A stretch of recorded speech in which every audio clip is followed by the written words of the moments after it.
Imagine manifesting the life you want, faster, clearer, and without chasing anything. Imagine not needing to beg the universe, not needing to fake a smile, not needing to prove anything to anyone. Just becoming. Becoming the kind of person to whom success, peace, and purpose are drawn, not by force, but by identity. But let's be honest. How many times have you tried to manifest something only to feel stuck, frustrated, or confused? How many times have you said, "I want this," but deep down didn't believe it was already yours? The truth is, most people don't manifest slowly because they're doing something wrong.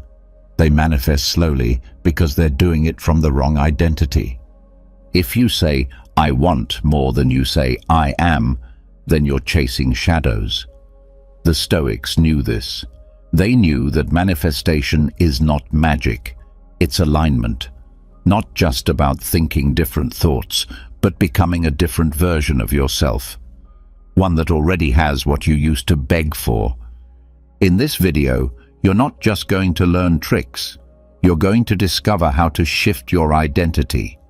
You're going to learn 15 powerful Stoic I am techniques that will help you stop waiting for your dream life and start living it now.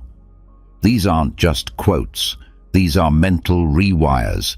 These are tools that change how you walk, how you breathe, how you show up in the world. When you use them, manifestation doesn't feel like a task. It feels natural, effortless, obvious. But before we begin, I want you to commit to this moment. Pause for just 1 second and write in the comments. Starting now, I am becoming the person who already lives my dream. I am Stoic. This is not just a sentence, it's a signal, a switch, a message to your subconscious that you're done waiting. That from this point forward, your identity leads the way. And when identity leads, reality follows. Now take a deep breath, because after this, your life will never feel out of your control again. Let's begin. Number 1, I am the cause, not the effect. Stop waiting for something to happen. Stop looking around, hoping the universe finally gives you a sign. You are the sign. You are the spark. You are not here to react to life. You are here to create it. And until you accept that truth, manifestation will always feel slow, distant, frustrating. You are not the result of the world around you. You are the reason it starts moving. That's the Stoic way. The Stoic doesn't wait for the world to tell them who they are. They decide. They lead. They become the kind of person who doesn't chase results because they've already become the root of those results. Think of it like this. A tree does not beg for fruit. It focuses on being deeply rooted, nourished, and steady, and then the fruit comes naturally. Most people are out here shaking branches, looking for apples, while the Stoic is down at the soil, watering their roots. Quietly, consistently, powerfully. That's the shift you need if you want to manifest faster. You need to stop asking, "When will it happen for me?" and start declaring, "It's already happening because I've become the kind of person it happens to." Feel the difference in that. One is a question filled with waiting. The other is a declaration filled with ownership. Everything you want is already drawn to a certain type of person. Peace finds the peaceful. Wealth finds the disciplined. Love finds the whole. You don't need to beg for these things. You need to become the version of yourself that they are already looking for. That's what the Stoic understands. That's how manifestation works, not by screaming out into the world, but by whispering deeply into your identity. So here's your challenge. Stop focusing on the effect. Focus on the cause. Focus on who you're becoming, not what you're getting. Are you becoming stronger, more focused, more peaceful, more principled? If the answer is yes, then the things you want are already on their way to you. If the answer is no, then stop waiting. Go inward. Get to work on the root. This is not about perfection. It's about alignment. You don't need to be flawless. You need to be intentional. Ask yourself each day, what would the person who already has my dream life do right now? Then do that. Not tomorrow, not next week. Right now. That's the cause. That's how energy moves faster. Not by hoping, not by wishing, but by becoming. Your actions today are either pushing your manifestation further away or pulling it closer. Choose the ones that pull it close. Speak like the person it already happens to. Think like the person it already happens to. Act like the person it already happens to. Say it out loud. I am the cause. I am the root. I am the reason my life is transforming. Say it until your body believes it, until your choices align with it, until your energy no longer asks for things, it attracts them. Remember this every morning. You are not the effect. You are the cause. And from this day forward, everything changes. Number 2, identity over outcome. The daily I am mirror ritual. Look in the mirror, not to fix your hair, not to judge your flaws, but to face the most important force in your life, your identity. The world doesn't respond to your goals. It responds to your identity. And the Stoic understands, if you want to change your life, you don't start with the outcome. You start with who you are. Every morning, before the noise of the world takes over, go to the mirror. Not to check your appearance, but to shape your existence. This isn't a performance. This is a practice. You're not here to hope things get better. You're here to become better. And becoming begins with declaring. Look into your own eyes. Speak 5 I am statements out loud. But make sure they're tied to your character, not your cravings. Not I am rich, not I am famous. No, that's the surface. Go deeper. Say what defines the person you're becoming. I am disciplined. I am focused. I am calm in chaos. I am humble. I am unstoppable when I align with virtue. Don't just repeat them, embody them. Repetition is not the magic, embodiment is. It's not about saying it louder or longer, it's about believing it deeper, feeling it in your posture, in your breath, in the silence after the words are spoken. This simple ritual may look like nothing, but it is everything. Because your mirror doesn't just reflect your face, it reflects your future. And every time you speak into it, you are sending instructions to your mind about who you are becoming. The brain doesn't resist identity, it obeys it. If you declare it with conviction, your behavior starts to match it, automatically, subconsciously. People wake up chasing things.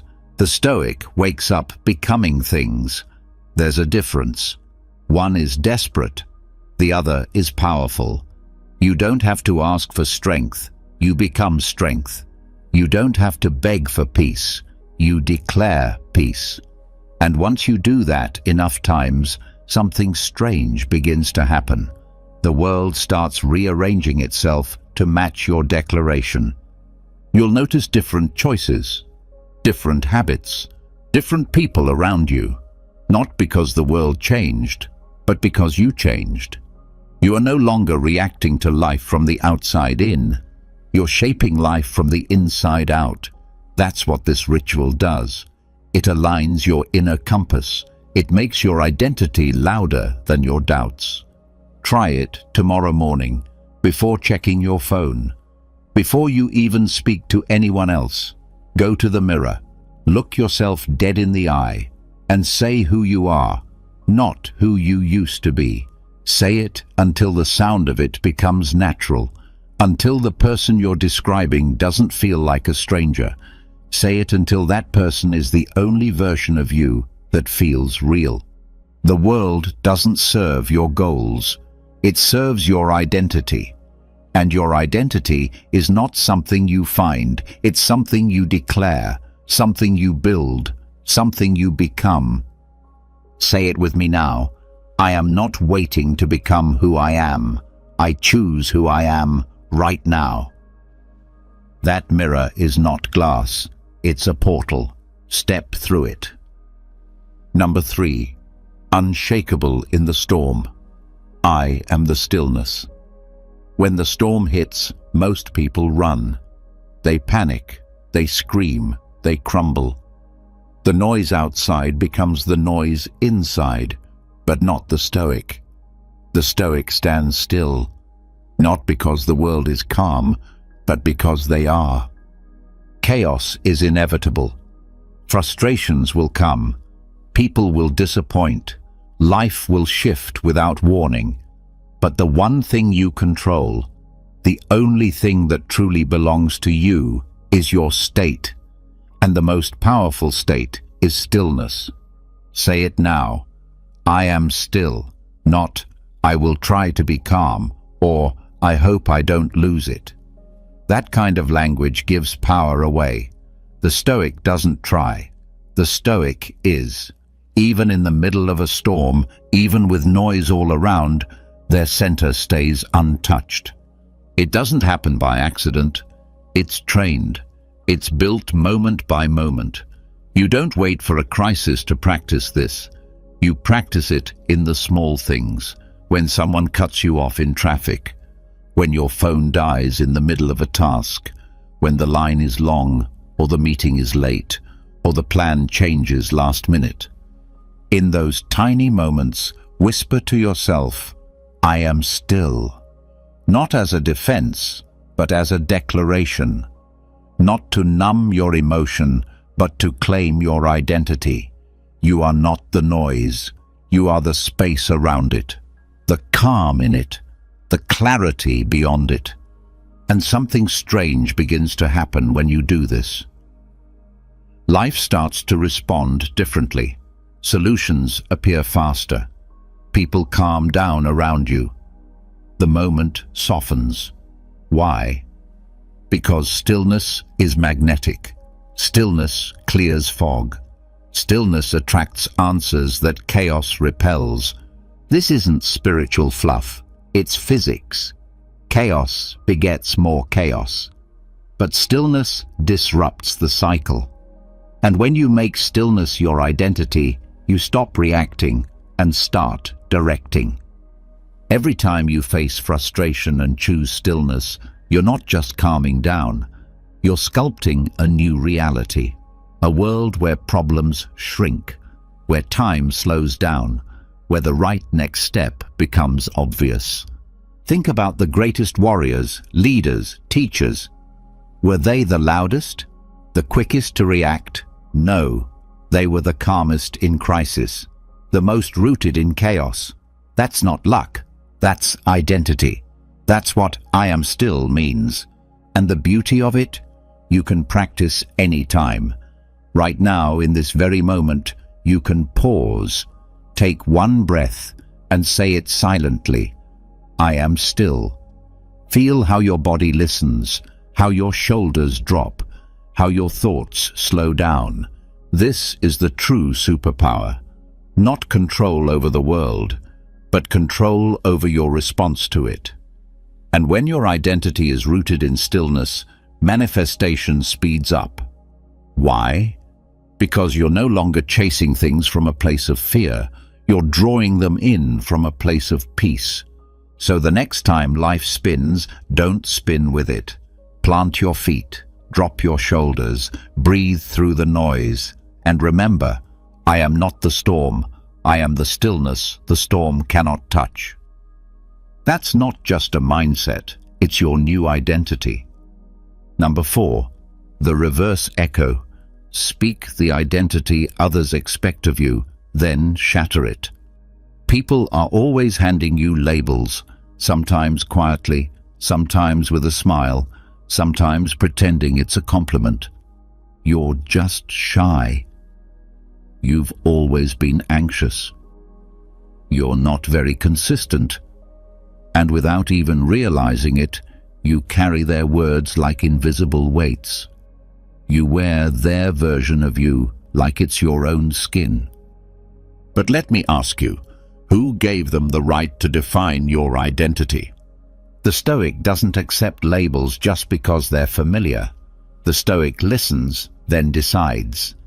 And if a label doesn't serve your highest self, it must be broken. That's what we call the reverse echo. Here's how it works. First, become aware of the words people use about you. Not the ones you agree with, the ones that sting a little. The ones you've heard so many times, you've started to believe them. You're always so emotional. You're not a leader. You're the lazy one. Catch the echo. Now speak it out loud, not to accept it, but to expose it. Say it clearly, directly, then destroy it. Say the opposite with strength. I've been called anxious, but I am serenity in human form. They say I don't finish things, but I am the embodiment of steady momentum. They see hesitation, but I am silent confidence. Do you feel the power in that? That's not just motivation, it's reprogramming. Because here's the truth. The universe doesn't respond to your reputation. It responds to your identity.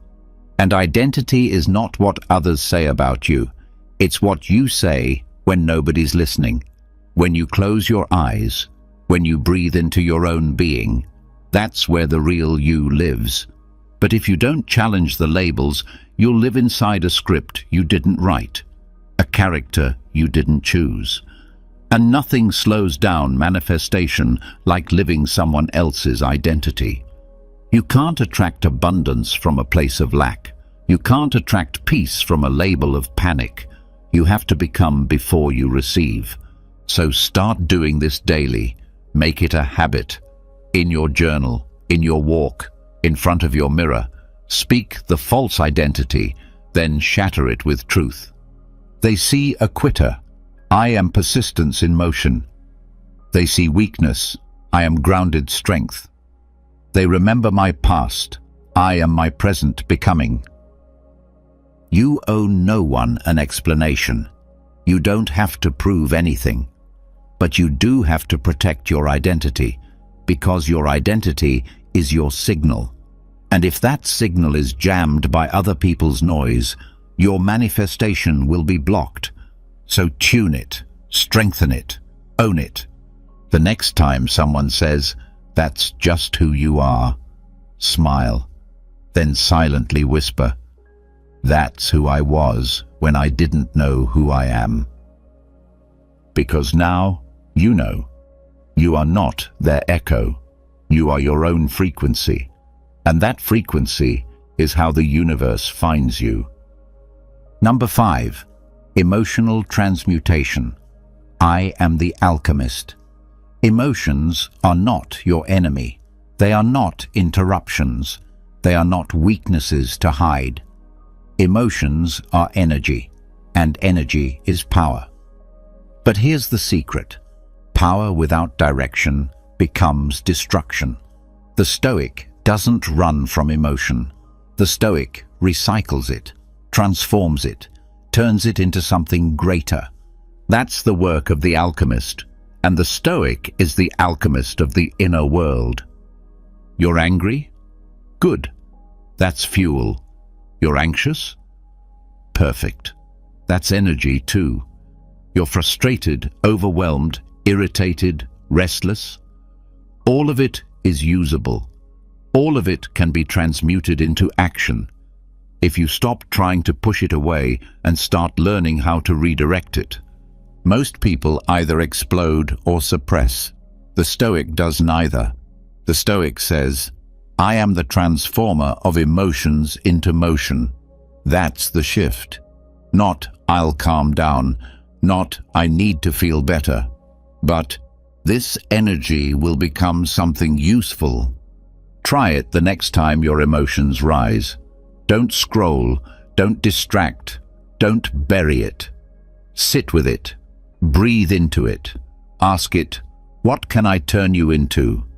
If it's anger, Can it become a workout, a boundary, a burst of focused work? If it's sadness, can it become reflection? Can it deepen your compassion? Can it remind you to care more clearly for yourself?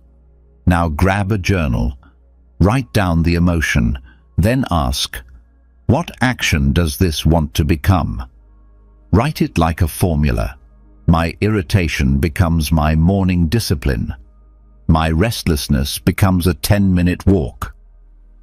My jealousy becomes a reminder to double down on my purpose. This is not wishful thinking. This is Stoic engineering.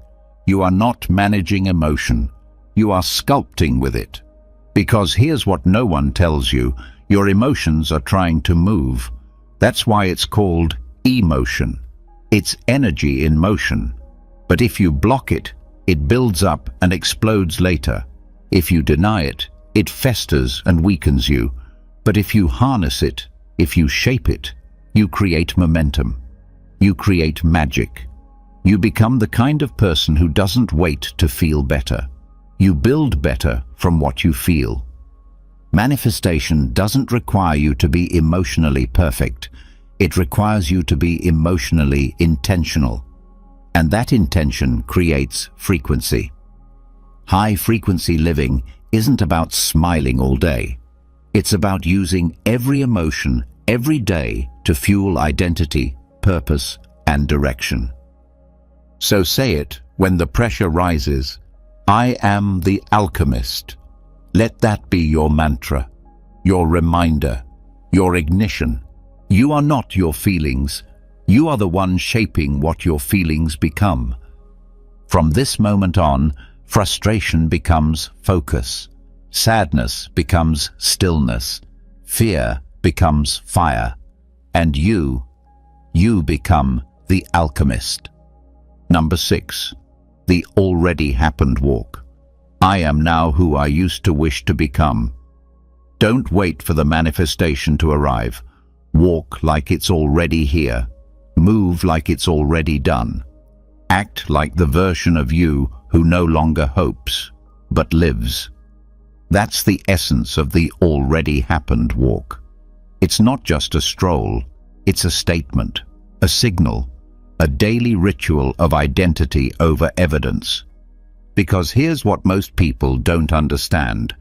The body believes before the mind does. The way you walk, breathe, and carry yourself sends instructions to your subconscious. If you move like you're still waiting, the universe waits too. But when you walk like it's done, like it already happened, something shifts. Life starts rushing to match your signal. So here's the challenge. Go outside.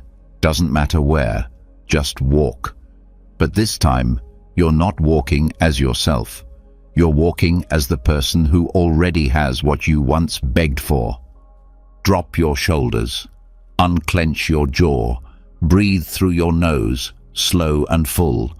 Let your steps be steady, not rushed. No need to hustle. No need to prove.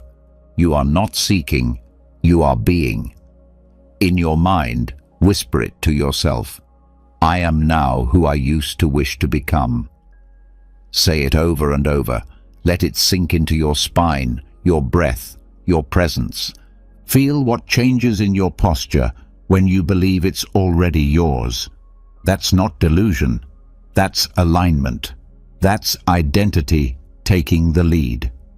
The Stoic doesn't wait for evidence to move differently. The Stoic moves first. Belief isn't something that happens after results. Belief is the soil from which results grow. And when your walk matches your identity, the external world begins to bend toward it. Not because you begged, but because you became. This is not acting. This is not pretending. This is embodying the truth before the proof. This is walking like someone who is no longer in a race against time, but in sync with it. And you'll start to notice small things change. People speak to you differently. You respond more calmly. Opportunities feel easier. Why? Because you stopped waiting. You stopped chasing. You started walking like it's done, and that energy is magnetic. So make this walk a habit, every day if you can. Let it become a moving meditation, a reminder that your life is not waiting for permission, it's waiting for alignment. Don't walk like the person who's still doubting.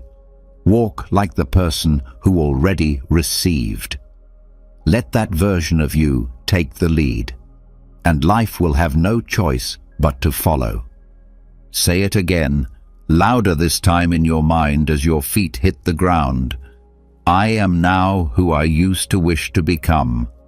And with every step, you close the gap between who you were and who you already are. Number 7. Self-deprivation reset. I am enough without. What happens when you subtract? When there's no noise, no attention, no dopamine hit from likes, no new thing to buy, no external stimulus to fill the space. Do you still feel full? That's the test. That's the reset. That's where the Stoic thrives. In a world constantly screaming more, more, more, the Stoic whispers something different. Less, and I am still whole. And in that whisper lies real power. The power of non-attachment. The power of enoughness. The kind of energy the universe responds to, not with delay, but with urgency. Once a week, step away. Step out of the noise. Choose a fast, not just from food, but from desire itself. Skip the scrolling. Close the online store tabs. Leave your phone on the counter. Don't fill the silence. Don't chase stimulation. Just be. Breathe. Exist without reaching. And in that stillness, whisper to yourself, I am enough, even when I subtract. Say it again, slower. I am enough, even when I subtract. Because here's the secret. When you stop needing, you start attracting. When you release the grasp, the universe responds not with absence, but with abundance.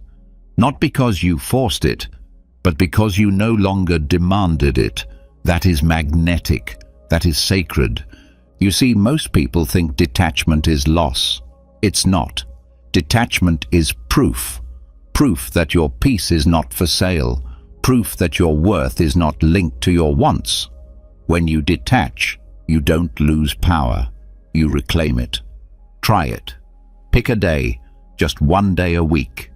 No social media, no impulse shopping, no unnecessary noise, no external chasing. Use that day to remind yourself of who you are without all the extra. Let silence return you to center. Let stillness recalibrate your soul. Journal what you feel. Notice the cravings. Notice the discomfort. But also notice the space, the clarity, the quiet dignity that returns when you stop outsourcing your value. This is not about punishment. This is not deprivation in the modern sense. This is a spiritual flush, a Stoic cleanse, a reminder that you were whole long before the world taught you to chase. And when you do this often enough, something incredible happens. You begin to feel different, lighter, freer, and paradoxically more full, because your worth is no longer conditional. It's not tied to what you consume. It's rooted in who you are. That kind of energy, the energy of enoughness, moves mountains. It attracts opportunities that desperation repels. It draws in people, moments, clarity, peace, all because you chose to subtract. Say it one more time before the day ends. I am enough without, and that is why everything comes to me with ease. That's not minimalism. That's manifestation through identity. And that is what makes the Stoic untouchable. Number 8. The tranquility trigger. I am tranquility. The day moves fast. Things pull at you. Notifications, emails, noise, deadlines, distractions. The pace of the world never slows down. But the Stoic does, because the Stoic understands. Manifestation doesn't come from more chaos. It comes from calm. It doesn't come from chasing harder. It comes from becoming quieter. So here's your new practice. Choose one moment every single day, maybe at noon, maybe mid-afternoon, maybe right before bed. Doesn't matter when. What matters is that you stop, just for 60 seconds, one single minute, long enough to shift everything. And in that moment, you say 3 words to yourself. I am tranquility. Not I hope I calm down, not I need a break. No. You become the break. You become the stillness. You become the center.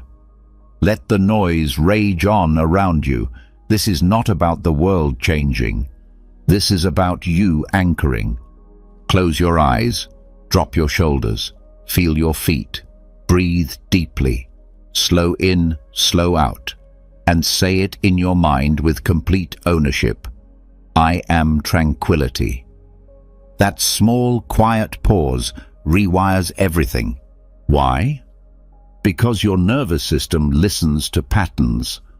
If all it knows is rush, pressure, tension, and stress, that becomes your identity. But when you interrupt the pattern, when you pause daily and replace it with presence, you teach your body a new rhythm, a new language, and over time, your default state begins to shift. You stop reacting, you start responding, and that makes all the difference. Because manifestation can't land in a storm. It doesn't arrive when the mind is flinching, frantic, or on edge. It arrives when space opens, when stillness makes room for clarity. And that clarity comes from this, a daily, intentional, identity-rooted pause. So set your alarm if you have to. Create the ritual. When it goes off, don't delay it. Don't say you're too busy. You're never too busy to become the person who no longer burns out trying to control everything. You are never too busy to remember yourself. And over time, something powerful happens.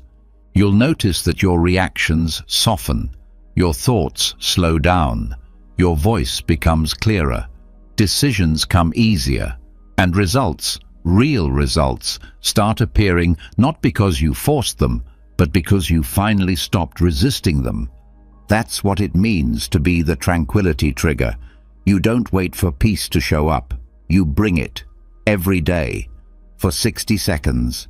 And that 1 minute of identity becomes a ripple that calms everything else. Say it now. Whisper it. Breathe it in. I am tranquility. Let it become your anchor, your pause, your proof. Not that life got easier, but that you got deeper, stronger, quieter. And in that quiet, everything begins to arrive. Number 9. The silent I am in conversations. I am power, not performance. Every time you speak with someone, there's more happening than words. Underneath the laughter, the nods, the small talk, your identity is either shrinking or expanding. Most people walk into conversations hoping to be seen, liked, accepted. They perform, they try to impress, they chase approval. But the Stoic enters differently, quietly, calmly, rooted. Because the Stoic knows that true presence doesn't come from saying the right thing. It comes from being the right thing, not in their mouth, but in their mind. Here's how it works. The next time you're in a conversation, any conversation, say nothing out loud. Just breathe and silently repeat to yourself, I am confident. I am calm. I am generous. I am a listener. It's not about proving those things, it's about inhabiting them. Because the unconscious listens, your nervous system listens, Your body posture listens. And when you whisper these quiet declarations inside your mind, your energy shifts. You stop performing. You stop rushing to be liked. You become steady, grounded, present. People will feel it, even if they don't know what changed. They'll lean in a little closer. They'll trust you a little more. Why? Because your presence speaks before your mouth does. That's what real identity does. It radiates. This isn't a trick. This is training. You're teaching your inner world how to hold itself with dignity, clarity, and quiet strength, even while the outer world talks on. Try it in your next meeting. Try it on a phone call. Try it during conflict. Instead of arguing, anchoring. Instead of reacting, remembering. I am clarity. I am not here to impress. I am here to express. Over time, this becomes your default setting. No more shrinking in rooms. No more pretending. No more needing the spotlight to feel real. You are no longer entering interactions from insecurity. You're entering from identity. And that changes everything. People start to respect your calm. They feel safe in your presence, not because you're louder, but because you're clearer. Because when everyone else is talking to be heard, you're rooted in being known, not by them, but by yourself. And that self-recognition, that is what bends reality in your favor. So, the next time you find yourself in the middle of a conversation, don't focus on what you're going to say next. Focus on what you're being right now. I am confidence. I am peace. I am enough, even in silence. Let the silent I am guide your voice. Let it guide your breath. Let it anchor you in the middle of the noise. Because when you speak from identity, you don't need volume. Presence speaks for you. Number 10. The pre-sleep identity drop. I am presence. I am becoming. I am already. Before sleep takes you, there is a doorway, a quiet, golden moment between consciousness and surrender. And most people rush past it. They carry their thoughts, their titles, their to-do lists, their worries into the night like heavy bags. They lay down in body, but remain standing in stress. And then they wonder why rest feels empty and why nothing changes. But the Stoic does something different. The Stoic drops everything, every night, on purpose. Before you close your eyes tonight, don't just crawl under the covers. Drop your name. You're not John or Sarah or Michael in this space. Drop your job. You're not a student, not a manager, not a parent. Drop your past, your mistakes, your regrets, your stories, and most of all, drop your fear. Let go of the identity you've been carrying all day. This isn't escape. This is expansion. Now, breathe, slowly, quietly, and say to yourself, not out loud, but deep in the center of your being, I am presence. I am becoming. I am already. Feel the power of that. No chasing, no proving, no grasping, just truth. Pure, grounded, eternal truth. This is the pre-sleep identity drop, the most sacred reset you'll ever have. Because at night, the subconscious opens, and while the world sleeps, your inner world prepares. But it only prepares according to the final instruction you give it. If you fall asleep stressed, it repeats stress. If you fall asleep doubting, it deepens doubt. But if you fall asleep becoming, your identity continues growing while your body rests. You don't need affirmations written on a wall. You need one moment of real stillness, one honest sentence before you drift away. One identity that is no longer defined by the outside world. Not, I will be better tomorrow. Not, I hope things change. But, I am already changing. I am already becoming. I am already whole. Try this tonight. Lay still, eyes closed, and one by one, drop everything. Your name, your role, your schedule, your guilt, your tension, your timeline. Drop it all until there's nothing left but the real you, the silent, powerful, unshaken core. That's where manifestation begins, not in the noise of the day, but in the silence of the soul. Not in the pushing, but in the surrender. And when you give the subconscious this identity, it begins to work while you sleep. It starts to rearrange things, to attract things, to clear paths you don't even see. You wake up not chasing, but aligned. And the world will feel just a little softer, a little more open, because you slept not as a name, but as a presence. So tonight, and every night after, remember this. I am presence. I am becoming. I am already. Then let go, and let the universe do what it does best when you finally stop interfering. Work quietly in your favor. Number 11. Crisis mantra. I am the moment, not the mayhem. Life will break your plans. That's not a warning, it's a promise. Things will go wrong. The job will fall through. The call will never come.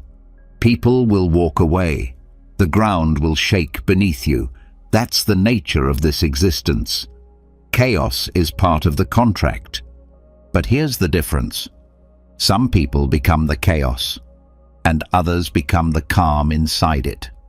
The Stoic chooses the second path, not by pretending everything's fine, but by remembering who they are when nothing is fine at all. When your world starts to unravel and panic rises in your chest and everything feels like it's spinning, pause, just for a breath, and say this to yourself, slowly, firmly, with full ownership. I am not what is happening. I am who is witnessing it. Let that sink in. You are not the breakup. You are not the mistake. You are not the layoff, the rejection, the illness, the news. You are the witness behind the storm, the presence inside the hurricane that does not move. And when you remember that, something powerful happens. Your identity no longer collapses with your circumstances. This is your crisis mantra, your mental anchor, your spiritual armor, and it changes everything. Because when others scream, the Stoic breathes. When others curse the sky, the Stoic grounds themselves in it.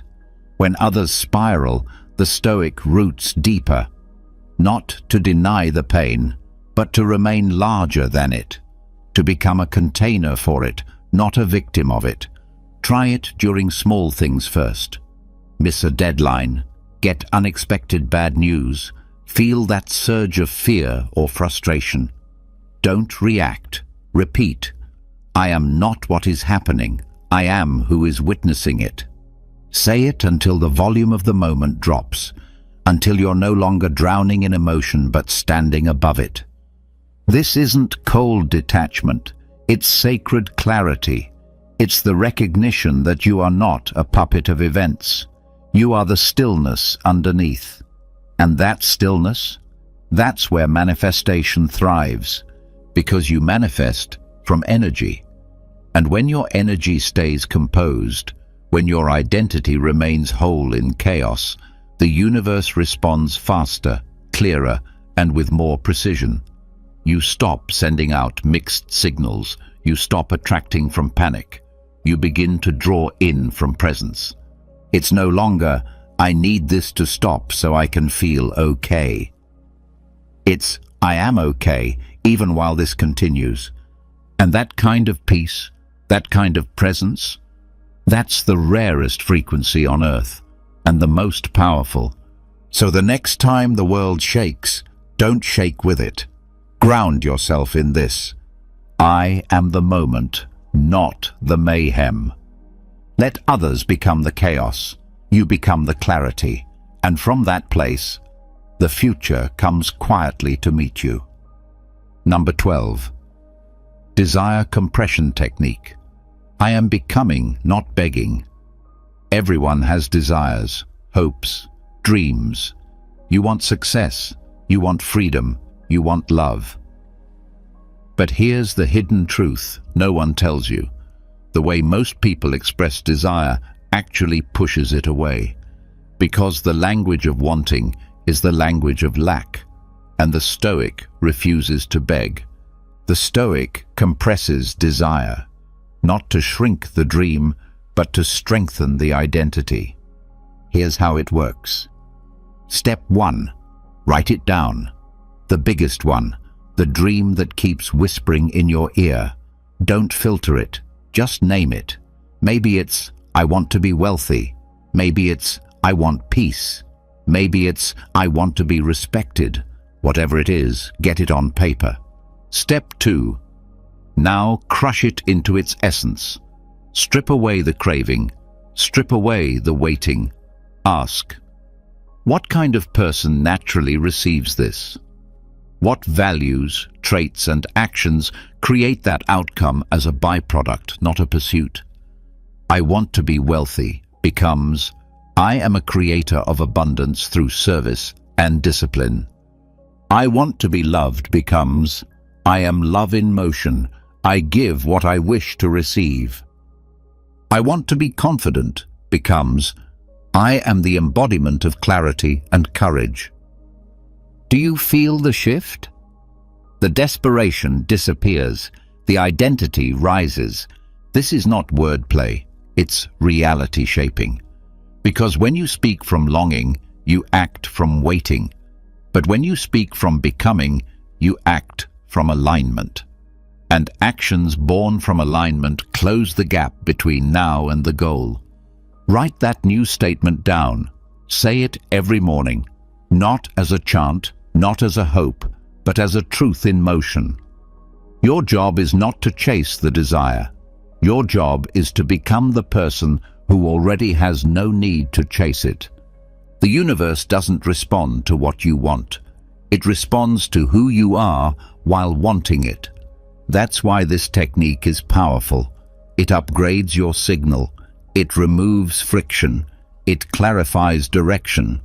Because now your focus is not, will it happen? Your focus is, how can I live as this identity today? And the funny thing? Once you shift into identity, the desire either arrives naturally or it no longer controls you.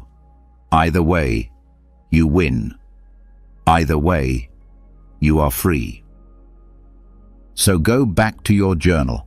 Find every desire you've written in the language of wanting and rewrite it in the language of being. Compress the wish, condense the craving, and breathe life into the new declaration, I am already becoming what I once believed I lacked. Desire is not your enemy, but how you frame it determines whether it liberates you or leaves you in longing. The Stoic doesn't long, the Stoic becomes, and that's what turns time into momentum and dreams into reality. Number 13, the posture of receiving. I am worthy of good arriving without force. There's a big difference between asking and aligning, between begging and becoming. Most people don't realize it, but their energy, even while manifesting, is full of tension, desperation, force, like they're trying to wrestle blessings out of the universe's hands. But the Stoic doesn't wrestle. The Stoic receives. Not passively, not lazily, but openly, with presence, with dignity, with inner clarity. This is where the posture of receiving begins, not with a wish list, but with alignment. Try this. Sit in silence, back straight, not stiff, just present. Let your shoulders fall, unclench your jaw. Rest your hands gently on your knees, palms up. You're not here to demand anything. You're here to declare your readiness. Now, say it in your mind, slowly and with full belief. I am worthy of good arriving without force. Not, I hope it comes. Not, I'll believe it when I see it. Just, I am open. I am ready. I am aligned. This posture, physical and energetic, isn't about doing. It's about being. And being is what the universe listens to. Most people try to prove they deserve the life they want. The Stoic doesn't prove. The Stoic aligns. There's no strain, no grasping, no emotional negotiations, just stillness and surrender to what is already in motion. Because here's the truth. The moment you stop forcing is the moment things begin to flow. But only if your identity is clear. Only if you're not begging, but embodying. This simple practice is your daily reset. A reminder that your job is not to drag outcomes into existence. It's to open the door and let them in. You don't knock. You become the house. And the things you want, they walk right in. So sit like the person who knows their worth. Like the person who doesn't chase, but magnetizes. Like the person who trusts that quiet confidence draws more than loud effort ever will. This is energetic compliance. You're telling the universe, I am in position, you may begin. And from this position, everything shifts. Try it once a day, just a few minutes. Let it be your grounding point. Let it replace the anxious reaching. Let it train your nervous system to relax into abundance rather than fear. And remember this, you don't need to script the perfect manifestation plan. You don't need to prove your worth by overworking. You don't need to visualize every detail. You just need to sit, breathe, and believe. I am worthy of good arriving without force. That's not hope. That's mastery. That's not weakness. That's power. Because the Stoic doesn't grovel before life. The Stoic meets life as an equal. Number 14. I am as a response, not a request. I am full stop. Listen closely to how people speak about themselves. You'll hear it all the time. I'm trying to be more focused. I'm working on being disciplined. I'm hoping to become confident. And while those words sound positive, they leak weakness. They signal doubt. They're requests wrapped in self-doubt. They come from a place of lack, not from ownership. But the Stoic speaks differently. The Stoic doesn't ask for an identity. They declare it. Not with arrogance, not with delusion, but with clarity. They say, I am confident. I am focused. I am discipline in motion. I am. Full stop. Because that's the secret. Your identity is not a future achievement. It's a present alignment. The moment you add trying, hoping, or working on, you've already placed distance between who you are and who you want to be. And your subconscious hears it loud and clear, I'm not there yet. But when you say it straight, clean, clear, unapologetic, something inside clicks. Your nervous system listens, your body adjusts, your presence sharpens, because your words are not just statements, they're instructions. This shift is subtle, but it rewires everything. You're no longer giving your power away to some future version of yourself. You're claiming that version now. And when you live like it's true, your environment starts catching up. People respond differently. Doors open. Confidence walks into rooms ahead of you. Why? Because you're not asking life for permission. You're responding to life from identity.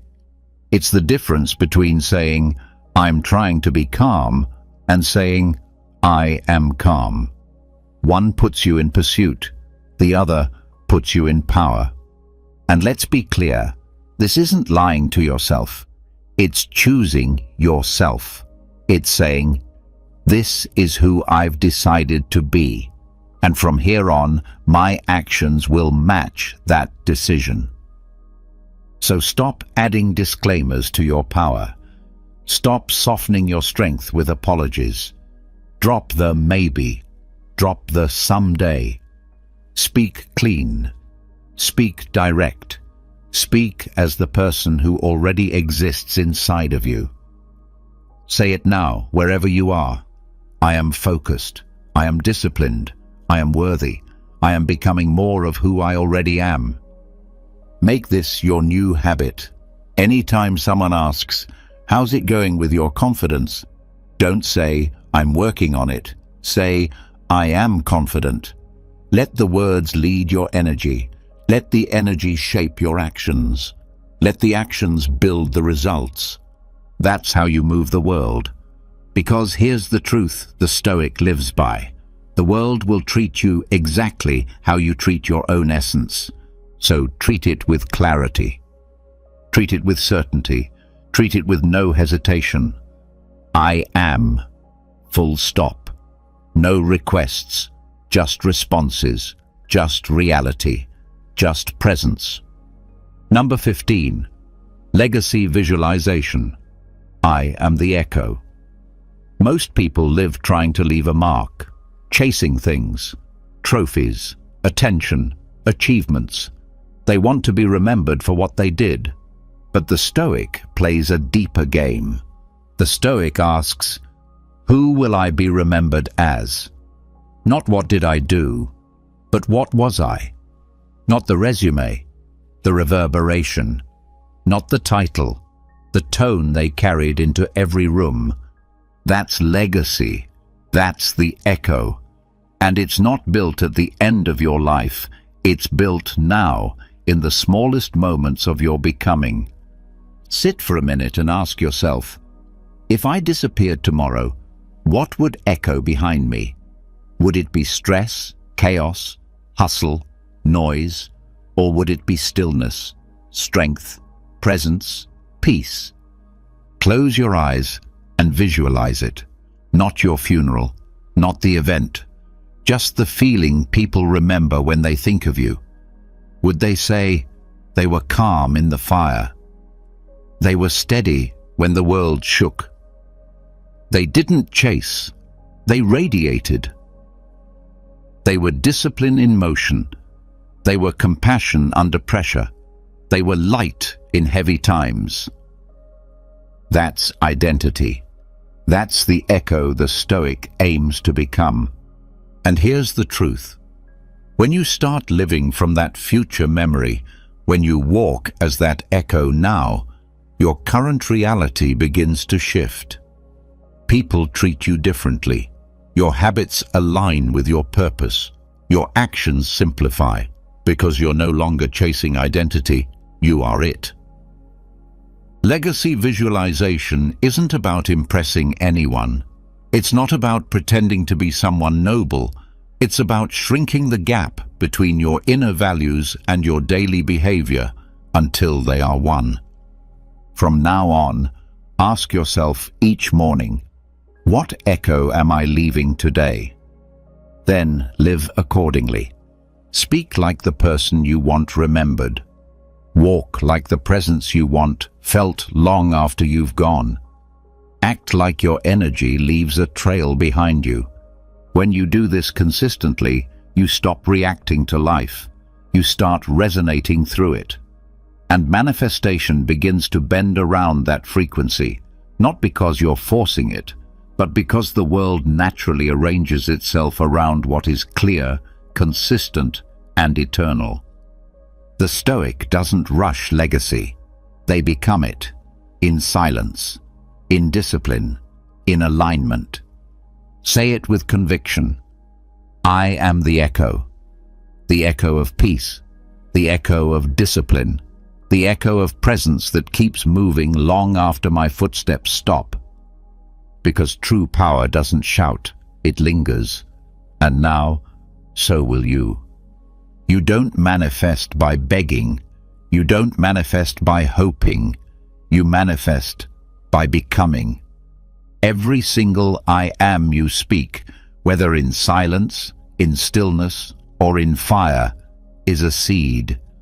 And today, you've been given 15 tools, 15 identities, 15 shifts that move you from waiting to receiving, from chasing to attracting, from force to flow. You are the cause, not the effect. You are not what is happening. You are the one witnessing it. You are not trying. You are. Full stop. You've learned how to walk like it's already done, how to subtract and still feel whole, how to shatter the labels that others placed on you, how to sit in the posture of receiving without a single word spoken. This is not about tricks. It's about training your identity to lead the way and watching your reality scramble to catch up. So here's your final I am for today. I am the kind of person who no longer waits for change, because I am the change. If that hits something deep, drop a comment below and write, I am ready, I am aligned, I am stoic. Say it not for the algorithm, but for your identity. Let it echo through your day. And if this message spoke to you, subscribe now. Because we're not done becoming, we're just getting started. Imagine what it would be like to truly master the art of controlling your mind, a timeless pursuit rooted in the ancient wisdom of Stoic philosophy. This school of thought, which flourished in ancient Greece and Rome, teaches that when we learn to govern our thoughts, emotions, and reactions, we unlock a profound reservoir of serenity and inner virtue that is not dependent on the ever-changing circumstances of life. In this video, we'll explore the core Stoic principles that guide us toward this inner mastery, helping us live a life that is more balanced, meaningful, and fulfilling. By understanding and applying these teachings, it becomes possible to attain a state of serenity that enables us to navigate the highs and lows of life with both grace and wisdom. If this is your first time visiting my channel, I kindly invite you to subscribe and like the video so I can continue sharing content like this in the future. The first Stoic principle revolves around the pursuit of inner peace that stands independent of our external circumstances. The Stoics believed that true happiness and tranquility should never be reliant on the outside world. Instead, they focused on discovering a deep, unshakable inner peace that persists regardless of what is happening around them. This outlook encourages us to remain composed and virtuous, no matter the chaos or instability that may surround us. A central element of this quest for peace is accepting the impermanence of all things. The Stoics recognized that everything in life is temporary. To cling to people, objects, or situations that are inherently fleeting only invites suffering.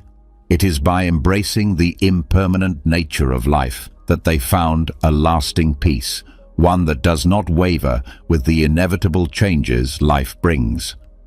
Another vital aspect of tranquility is equanimity in the face of adversity. One of the most admirable traits of Stoic philosophy is the ability to meet life's challenges with calm and balance. To the Stoics, hardships were not merely obstacles, but valuable opportunities for growth. These moments allowed them to develop resilience and sharpen their mental strength, turning difficulty into a path for deeper transformation. Achieving inner peace also requires detachment from disturbing emotions. Emotions such as anger, fear, and despair can easily cloud our judgment and control our behavior. The Stoics didn't advocate for suppressing emotions, but rather for acknowledging them without letting them dictate our choices. By doing so, they taught that we could act with clarity and integrity, even in emotional storms. At the heart of Stoic teaching is the idea that true tranquility comes from living in harmony with virtue. When we choose to act with wisdom, courage, justice and temperance, we nurture a clear conscience. This alignment with virtue protects us from being tormented by guilt, regret or remorse, and it builds a life rooted in moral strength. Another key Stoic insight is the importance of contentment with sufficiency. The Stoics cautioned against the endless pursuit of wealth, power, or pleasure, which often leads to dissatisfaction. Instead, they promoted the idea of finding joy in having enough. This mindset encourages us to avoid excessive desires and attachments to material things, leading to a simpler, more peaceful life. Serenity in the Stoic view is not just a temporary feeling, but an ideal to strive for over a lifetime. It is not something that is achieved overnight, but rather cultivated gradually through self-awareness, self-discipline, and the steady application of Stoic principles. This long-term pursuit nurtures a quiet strength within us that grows with practice and patience. In seeking tranquility, the Stoics also pursued a deeper kind of freedom. Freedom from the grip of our own emotions, cravings, and the pressures of the outside world. When we are no longer enslaved by these forces, we experience an internal liberation that empowers us to live in accordance with our deepest values and principles. In summary, the Stoic journey toward inner tranquility is one of the fundamental pillars of this philosophy. It emphasizes independence from external circumstances, the acceptance of life's impermanence, the detachment from negative emotions, and the unwavering pursuit of virtue. This path leads to a life that is more serene, ethically grounded, and filled with meaning. A life in which true peace is found not in what surrounds us, but in what resides within us. Let's now explore the second Stoic principle, which centers on the acceptance of what lies beyond our control. This idea is one of the cornerstones of mastering the mind and cultivating a life of calm and wisdom. According to the Stoics, many aspects of life, such as other people's actions, natural events, the past, and even the future, are completely outside our direct influence. The secret to Stoic serenity lies in fully embracing this truth and focusing our energy on what we can control, our own thoughts, choices, and behavior. The Stoics encourage us to clearly understand the boundaries of our control. They urge us to distinguish between what is within our power, our attitudes, responses, and intentions, and what is beyond it. By making this distinction, we can spare ourselves from unnecessary frustration. Recognizing that we cannot change the behavior of others or undo past events helps us let go of needless emotional turmoil. Another powerful idea in this teaching is the release of unrealistic expectations. Much of our suffering comes from hoping that reality will conform to our desires. The Stoics advise us to let go of excessive expectations and to accept life as it truly is. This acceptance doesn't mean becoming indifferent or passive, but rather approaching reality with clarity and strength without being emotionally enslaved to outcomes we can't control. A calm approach to adversity comes from accepting that difficulties are an inevitable part of life. The Stoics cultivate resilience and courage in order to confront challenges with inner calm.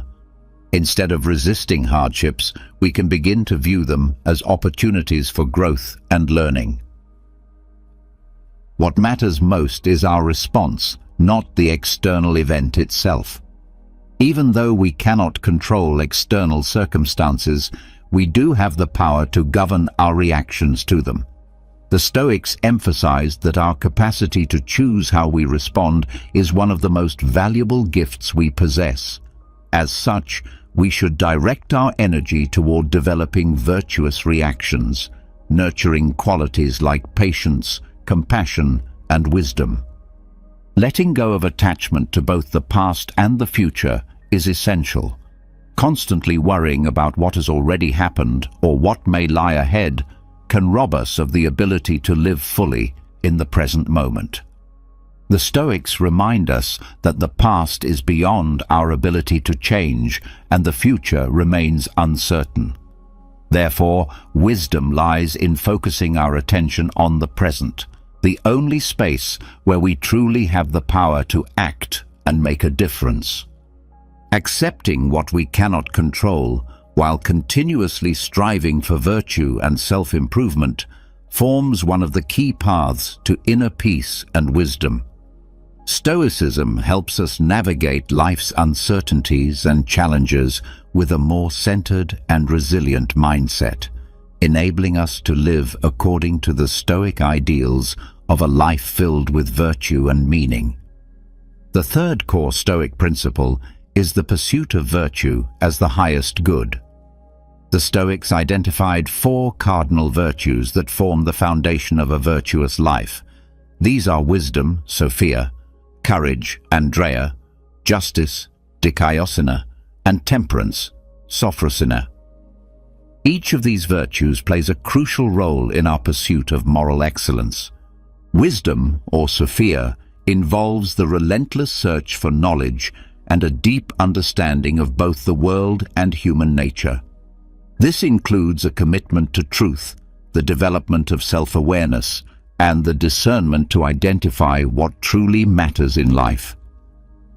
Courage, or Andrea, is the virtue that enables us to confront fear and act rightly, even in the face of danger or hardship. The Stoics viewed courage as inherently linked with wisdom, since wise judgment is necessary to know which risks are worth taking and how to face adversity effectively. Justice, or Dikaiosina, calls for us to act with fairness, integrity, and respect for the rights and dignity of others. For the Stoics, justice was essential not only for personal virtue, but also for maintaining harmony within society. Temperance, or Sophrosina, is the discipline of managing desires and controlling impulses. It involves avoiding excesses, maintaining balance, and mastering one's emotions so that serenity can be preserved in all situations. Living virtuously is a lifelong journey that requires continuous effort. The Stoics believed that no one is ever fully virtuous, but that every person can work to improve these virtues over time. Virtue is also seen as the true source of happiness. The Stoics taught that genuine fulfillment and meaning come from living a life guided by virtue, regardless of external conditions. Virtue also leads to a form of emotional and spiritual self-sufficiency. This means that our sense of joy and satisfaction does not depend on material wealth, social status, or the approval of others. Instead, happiness stems from inner integrity and moral strength. The pursuit of virtue demands self-control and a willingness to transform oneself. It involves acknowledging our flaws and past mistakes and continually striving to become better human beings. This path of constant improvement and ethical living is what gives life its deepest meaning. Practicing virtue is therefore more than a philosophical idea. It is a way of life that allows us to make just decisions, live harmoniously with others, and contribute to the greater good. In essence, virtue as the highest good lies at the heart of Stoic philosophy. It guides us in our quest for wisdom, courage, justice, and temperance, helping us lead a life that is both virtuous and meaningful. Stoic virtue is not a distant ideal or abstract concept, but a set of guiding principles that can be applied in daily life. These principles empower us to live ethically and peacefully, no matter the external circumstances. The fourth Stoic principle centers on the control of emotions.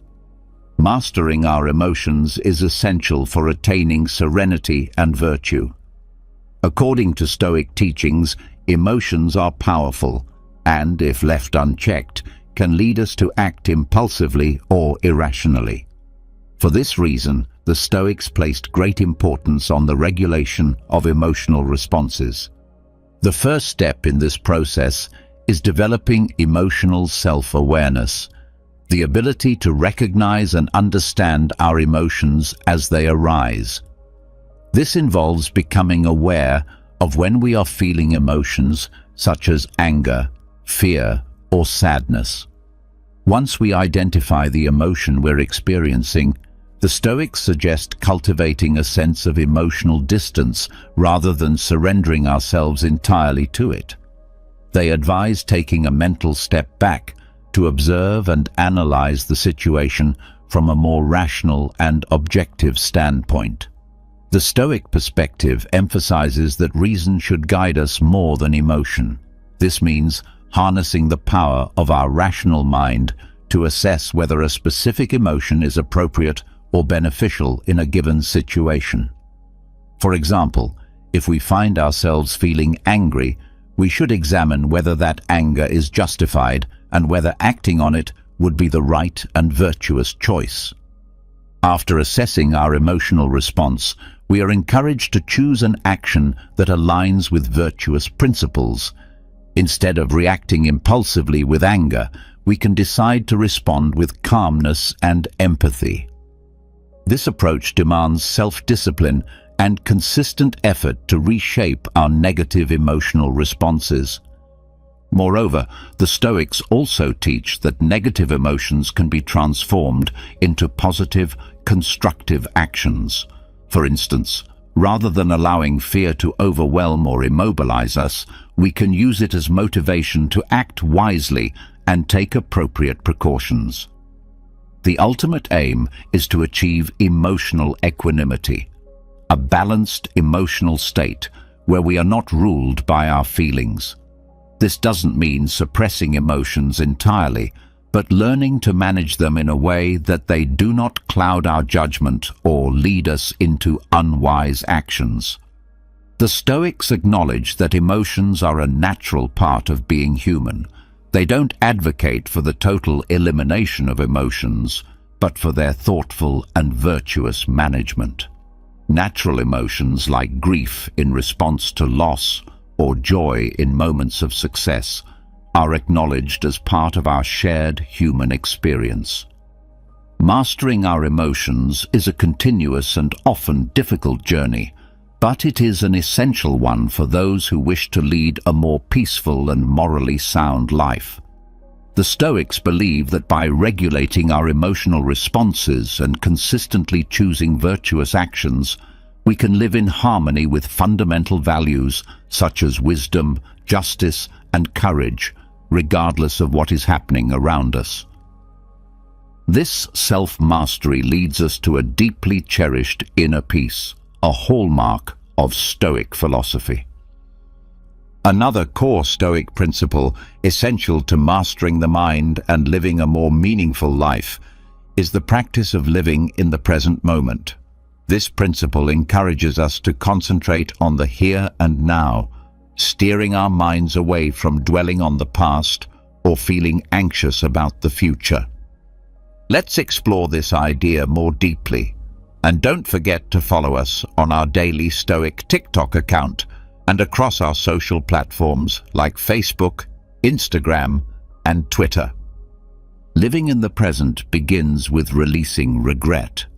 The Stoics teach that regret over the past serves no useful purpose, since what has happened is beyond our control. Instead of becoming lost in guilt or remorse, we should focus on learning from our mistakes and past experiences. This attitude liberates us from the emotional burden of what can no longer be changed and redirects our energy toward the present moment, where our actions still have power. Equally, the Stoics warn against becoming consumed with worry about the future. While it is wise to plan and prepare, they remind us that the future is inherently uncertain. We should not let fear or anxiety about what might happen take control of our thoughts or actions. Acknowledging this uncertainty helps us remain grounded and make wiser decisions without being overcome by dread. The Stoics also urge us to deeply appreciate the present moment, as it is the only time that truly belongs to us. They invite us to find joy in life's small, everyday moments and to recognize the beauty in the world around us. This mindset doesn't just provide us with a sense of contentment, but it also nurtures a spirit of gratitude and presence. Being fully engaged with our current tasks is another aspect of this teaching. Focusing on the present means giving our complete attention to whatever we are doing. It means resisting distractions and the temptation to multitask, allowing us to perform our duties with greater effectiveness and deeper appreciation. In Stoic thought, the present moment is also seen as our only true source of control. By directing our awareness to the now, we can channel our efforts toward making wise, ethical decisions rather than wasting energy on things that are beyond our influence, especially those rooted in the future. Practices like meditation and mindfulness are useful tools to help us remain anchored in the present. These practices train our minds to become more consciously aware of each moment, reduce mental restlessness, and promote a sense of inner calm. By living more fully in the present, we reduce the emotional suffering that arises from ruminating on the past or fearing the future. This not only enhances our overall well-being, but also sharpens our ability to make thoughtful and ethical choices. In essence, the Stoic principle of living in the present teaches us to cherish the moment we are in, to accept the impermanence of life, and to find meaning and serenity in the here and now. Focusing on the present moment teaches us to cherish the here and now, to embrace life's fleeting nature, and to discover a sense of control and fulfillment in the present. This mindset does not imply forgetting the past or avoiding plans for the future. Instead, it calls us to live intentionally and meaningfully in the present, the only moment over which we truly have influence. This present-centered awareness contributes significantly to a peaceful mind and a more meaningful life. Now, let us move into the sixth Stoic principle. This principle invites us to reassess our relationship with the external world and with sensory experiences, urging us to cultivate a sense of equanimity in response to them.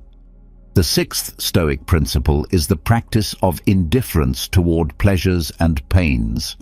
The Stoics maintain that the restless pursuit of pleasure and the fear of pain are major causes of human suffering.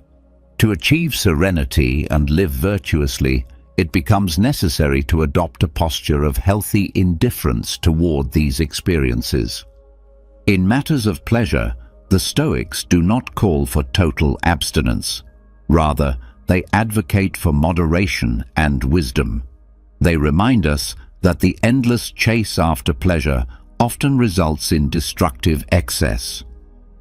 In contrast, the pursuit of moderation allows us to avoid the suffering that comes from overindulgence. The same measured approach applies to pain. Instead of fleeing from discomfort, the Stoics encourage us to face pain and adversity with bravery and composure. These experiences are not enemies to be feared, but opportunities to grow and to fortify the mind. The principle of indifference is at the core of Stoic philosophy. It involves maintaining a neutral attitude toward external conditions, things like wealth, social status, or material success. While these may be part of life, they are ultimately irrelevant to our virtue and happiness. This is not to say we shouldn't enjoy life's pleasures. Rather, we are cautioned against placing our happiness solely in things beyond our control. Emotional detachment is another critical aspect. The The Stoics encourage the cultivation of a calm emotional state, one that does not fluctuate wildly with external changes. We are not to be ruled by emotions triggered by gains or losses. Instead, we should strive to establish an inner peace that endures regardless of external circumstances. True happiness, according to Stoic wisdom, is found in the pursuit and embodiment of virtue. By committing to wisdom, courage, justice, and temperance, we access a deeper, more enduring joy than what can be found in temporary sensory pleasures. This approach requires considerable self-control. Practicing indifference toward both pleasure and pain involves freeing ourselves from the tyranny of desires and from the fear of suffering. With this self-discipline, we become capable of making decisions that are both rational and ethical. In conclusion, the practice of indifference to pleasure and pain is a foundational teaching in Stoicism. It teaches us how to create a healthy balance with external and sensory experiences. This discipline helps us avoid excess, reduces unnecessary suffering, and guides us toward deeper contentment through the pursuit of virtue and self-improvement. It is a principle that leads to a more serene and well-balanced life. Now we move on to the seventh and final Stoic principle, which centers on the profound concept of self-knowledge. This idea is not only a pillar of Stoic thought, but also of many other philosophical and spiritual traditions. For the Stoics, understanding oneself is the necessary foundation for mastering the mind, and by extension, mastering life itself. The seventh Stoic principle is self-knowledge, cultivated through continuous and honest self-examination. The Stoics urge us to constantly observe and evaluate ourselves. This means objectively reflecting on our own thoughts, emotions, and actions, much like looking into a mental mirror. Through this practice, we begin to recognize both our strengths and weaknesses, as well as our habitual tendencies. A crucial part of this self-awareness is identifying our desires and aversions. Too often, our lives are governed by irrational cravings or baseless fears that lead to distress. By shining a light on these patterns, we gain the ability to question their truth and begin the process of managing them. The Stoics also encourage us to reflect deeply on our values, the guiding principles that truly matter to us. What are we striving for in life? This type of introspection allows us to align our actions with our most authentic values, fostering a life of greater meaning and purpose. Self-knowledge further involves learning to accept ourselves as we are, embracing both our strengths and our flaws.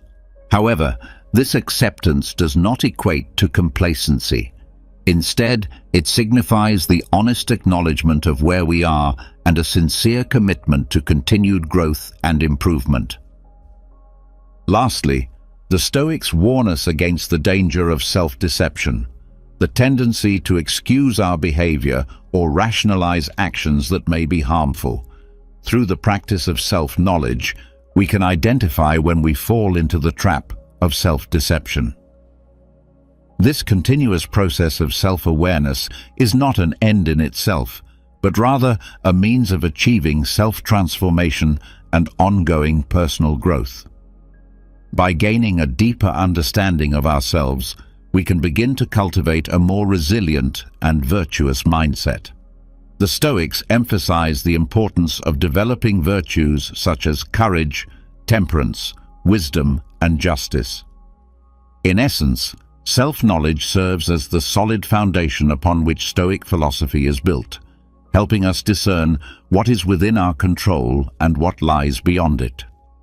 It allows us to identify our desires and aversions, and, in doing so, to shape our minds according to virtuous principles. This journey of self-discovery empowers us to free ourselves from the bondage of our emotions and thoughts, making us more resilient and wise in the face of life's inevitable challenges. As we explore the principles of Stoic philosophy, we find a roadmap to mastering our minds and, consequently, our lives. From the cultivation of self-knowledge to the pursuit of virtue as the ultimate good, these teachings offer us the tools to navigate the turbulent waters of existence with clarity, wisdom, and ethical integrity. Stoic philosophy teaches us that true wealth is found not in material possessions, but in inner peace, self-transformation, and the relentless pursuit of virtue. In a world that often presents us with challenges and uncertainties, Stoicism offers a guiding light that leads us toward a more balanced and meaningful life. It reminds us that, despite external circumstances, we have the power to shape our minds and choices. Let's get real. Most people are too afraid to tell you to your face that they don't like you. Instead, they hide behind fake smiles, hollow compliments, and forced politeness. I've been there too, thinking someone was a friend, only to find out they were secretly hoping for my downfall. It's brutal, but here's the truth. If you don't recognize the signs, you'll end up wasting your time and energy on people who deep down can't understand you. So, let's cut through the BS and talk about the signs that someone dislikes you but is hiding it. You might not like what you hear, but it's better to face the truth than live in denial. 1. They're always joking about your flaws. We all know that one person who loves to joke, especially when the joke is at your expense. They'll pick at your quirks, mistakes, and imperfections, always with a smile saying, "I'm just messing with you." At first it seems harmless, but let's be honest. These jokes are often more than just playful banter. They're calculated digs cleverly disguised as humor, meant to chip away at your self-esteem bit by bit. I remember a time when I was close to someone who always had something to say about me, how I dressed, the way I spoke, even the projects I was working on. At first, I laughed it off, thinking it was all in good fun. But over time, I noticed a pattern. The jokes were always aimed at my perceived weaknesses, never at my strengths. It wasn't long before I started second-guessing myself, wondering if maybe I was the problem. Here's where the controversy kicks in. People who consistently joke about your flaws aren't doing it out of affection. They're testing the waters to see how much disrespect you'll tolerate. It's a subtle form of manipulation, a way for them to assert dominance while keeping you in your place. They're telling you, in no uncertain terms, that you're beneath them. The most insidious part is that they get away with it because we've been conditioned to believe that if we can't take a joke, we're the ones with the problem. But let's flip that script. I'm here to tell you that there's nothing wrong with standing up for yourself when a joke crosses the line. In fact, it's essential. You deserve to be around people who lift you up, not those who knock you down for a cheap laugh. True friends don't need to point out your flaws to feel better about themselves. They celebrate your strengths and help you work through your weaknesses without making you the butt of the joke. I've seen it happen time and again. People who let these kinds of jokes slide, thinking it's easier to keep the peace than make waves. But here's the deep truth. Allowing others to disrespect you, even in jest, is a slippery slope. It starts with small comments, but over time those jokes can wear you down, making you question your worth. The more you allow it, the more they'll push until you're left doubting yourself, all because you didn't want to seem too sensitive. I had to learn this lesson the hard way. I realized that by laughing along, I was giving them permission to keep going. I was complicit in my own disrespect. It wasn't until I started setting boundaries and standing up for myself that I noticed a change, not only in how they treated me, but in how I began to see myself. I stopped allowing their words to define me and started taking control of my own story. Here's my advice. The next time someone makes a joke at your expense, don't just brush it off.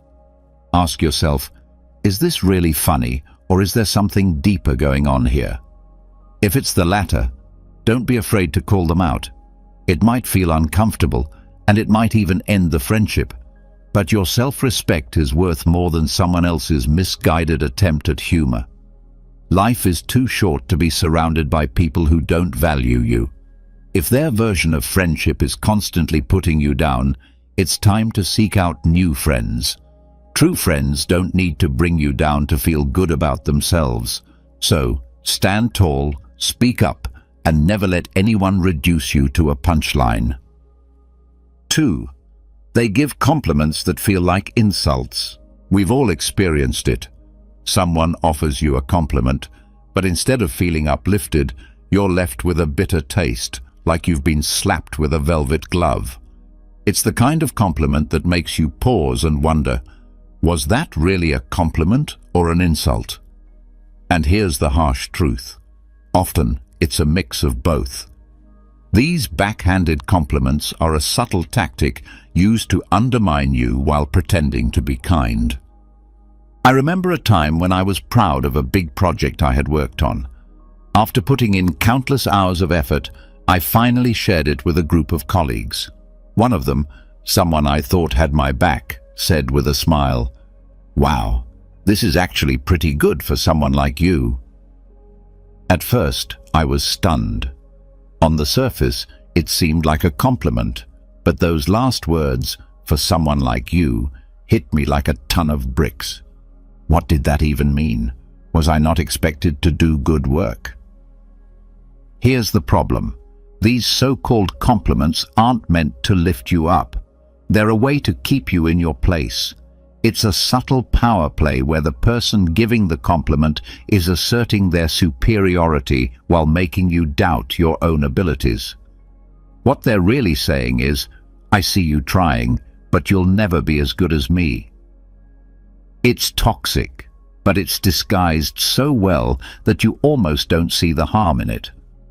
Let's face it, people who give backhanded compliments are often insecure themselves. They see your strengths and potential, and it intimidates them. So, they throw in these little digs to keep you questioning yourself, making sure you don't surpass them. It's like they're giving you a pat on the back with one hand while holding you down with the other. And here's where it gets even more complicated. We've all done this at some point, not always on purpose, but we've allowed our own insecurities to slip into a compliment that serves to remind someone of their place. But here's the important lesson. You don't have to accept these disguised jabs. You have the power to recognize them for what they are, a reflection of their own insecurities, not a measure of your worth. When someone says, "You're smarter than you look," or "This is good considering you're new at this," don't just take it. Call them out on it, even if it feels awkward. Because if you don't speak up, you allow others to control how you view yourself, and that's a power you should never give away. Over time, I learned to recognize these backhanded compliments for what they truly are, reflections of someone else's insecurities. When you see them this way, they lose their sting. Instead of taking it personally, you can almost laugh it off, because their words reveal more about them than about you. Now, when I receive a backhanded compliment, I don't just let it pass. I'll respond with something like, "Thanks, but what do you mean by that?" This forces them to face the insult hidden in their words, and it often catches them off guard. They suddenly realize you're not falling for their game, and it's incredible how quickly their attitude shifts. The key takeaway: don't let anyone's subtle negativity define who you are. Whether it's a well-meaning friend, a jealous colleague, or even a family member, your worth is never up for debate.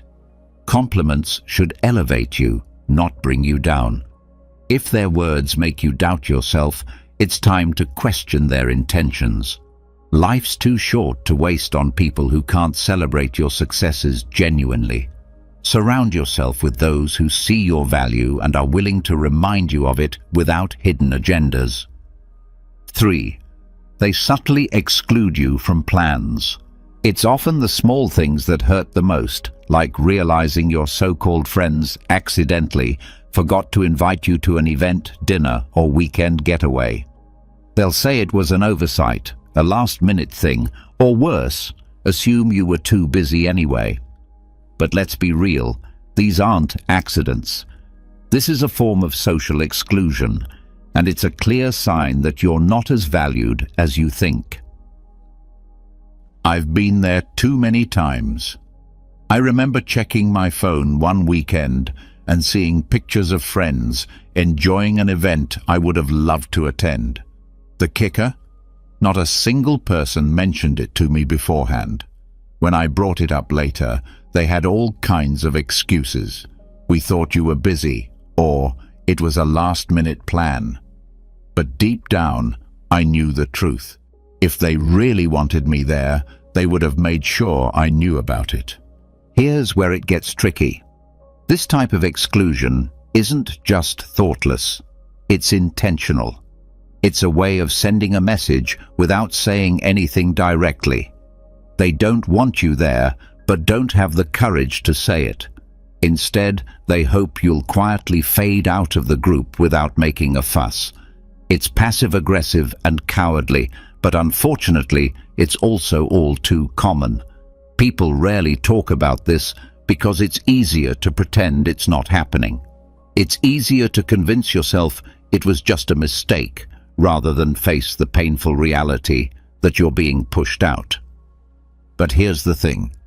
If you keep accepting these excuses, you're giving them the power to continue excluding you. You're letting them decide your place in their lives, rather than taking control of your own story. I had to learn this the hard way. For a while I kept quiet, hoping I'd be included next time. But then I realized that by staying silent, I was allowing myself to be treated as an afterthought. So I did something bold. I began confronting them about it. I'd ask, "Hey, I saw you all went out last weekend. Why didn't anyone invite me?" It wasn't easy, and it definitely created some tension, but it forced them to face their behavior. And the result? The dynamics shifted. Some became defensive, while others tried to make amends. But the message was clear. I wasn't going to let them exclude me without standing up for myself. Here's the important lesson. If people truly value you, they'll make the effort to include you, no matter how last-minute the plans may be. If they don't, then it's time to reassess the worth of those relationships. You deserve to be surrounded by people who don't make you feel like you're always chasing their approval or attention. Real friends don't forget to invite you. They make sure you're there because they genuinely enjoy your company. So, if you find yourself being subtly excluded from plans, don't just let it slide. Confront the issue, ask the tough questions, and be ready for answers, even if they're not what you want to hear. Because in the end, it's better to know where you stand than to keep wondering why you keep getting left out. And remember, you're not a backup option. You're a priority. Surround yourself with people who treat you as one. 4. They're busy, but only when it's you. We've all heard the excuse, "I'm so busy these days, sorry I can't hang out." It's the perfect excuse. Who isn't busy? But what happens when a pattern emerges? They're always free for others, posting pictures from outings, catching up with mutual friends. Yet when it's your turn, they're suddenly swamped. Here's the reality. They're not too busy. They're just too busy for you. I've experienced this frustration more than I care to admit. I remember reaching out to a close friend, trying to set up time to catch up. Every time I suggested something, they had an excuse. "I'm working late. I've got too much on my plate. Maybe next week." Meanwhile, I'd see them out with others, having a blast, always managing to find time for everyone but me. It took me a while to catch on, but the message became undeniable. I wasn't a priority in their life anymore. Here's where it gets uncomfortable. We've been conditioned to accept busy as a reasonable excuse for being left out. But the truth is, people make time for what or who they care about. If they're always too busy for you, it's not about their schedule, it's about their priorities.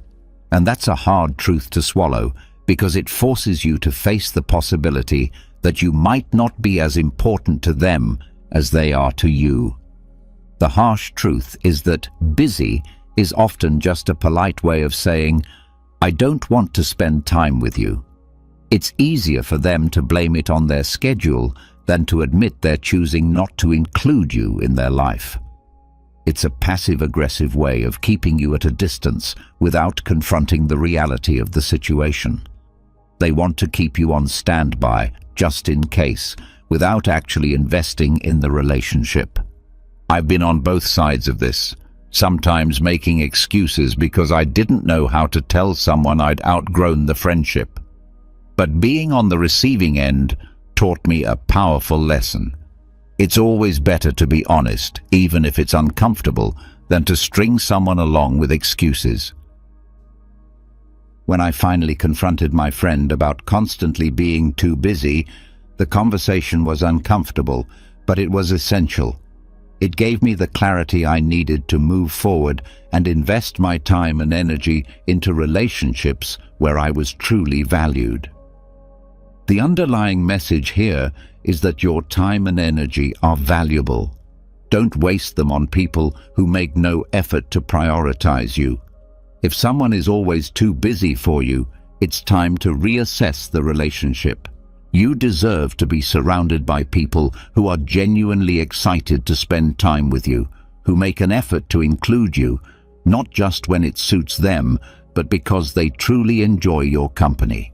It's important to recognize that people change, and so do relationships. Sometimes we hold on to people out of habit, nostalgia, or the fear of being alone, even when they have clearly moved on. But there's strength in letting go and acknowledging that you deserve more than someone's leftover time. It's not about being demanding or needy. It's about valuing yourself enough to walk away from those who don't value you. 5. They avoid physical contact like the plague. Let's address the elephant in the room, physical contact, or rather, the lack of it. We're not just talking about romantic relationships here. Physical contact is a fundamental human interaction, a way of connecting and building trust. So, what does it mean when someone goes out of their way to avoid even the simplest touch? The answer isn't pleasant. They are sending a clear signal that they are uncomfortable around you, and it's important to pay attention. I once had a colleague who would recoil whenever I tried to initiate a handshake or offer a friendly pat on the back. Initially, I thought I was imagining things, but I soon realized it wasn't just me. They were warm and tactile with everyone else, but with me, it felt like I had the plague. Eventually, I came to realize that their avoidance of physical contact wasn't just a quirk, it was a deliberate effort to keep a distance. Here's the uncomfortable truth. Physical contact is an essential part of human connection. When someone consistently avoids it, they are communicating a lack of comfort or connection. Sure, some people aren't touchy-feely, and that's fine. But when it's selective, when they're happy to hug others but stiffen up around you, it's a red flag that something isn't right. They may not explicitly dislike you, but their body language says otherwise. We've all been there, both on the giving and receiving end.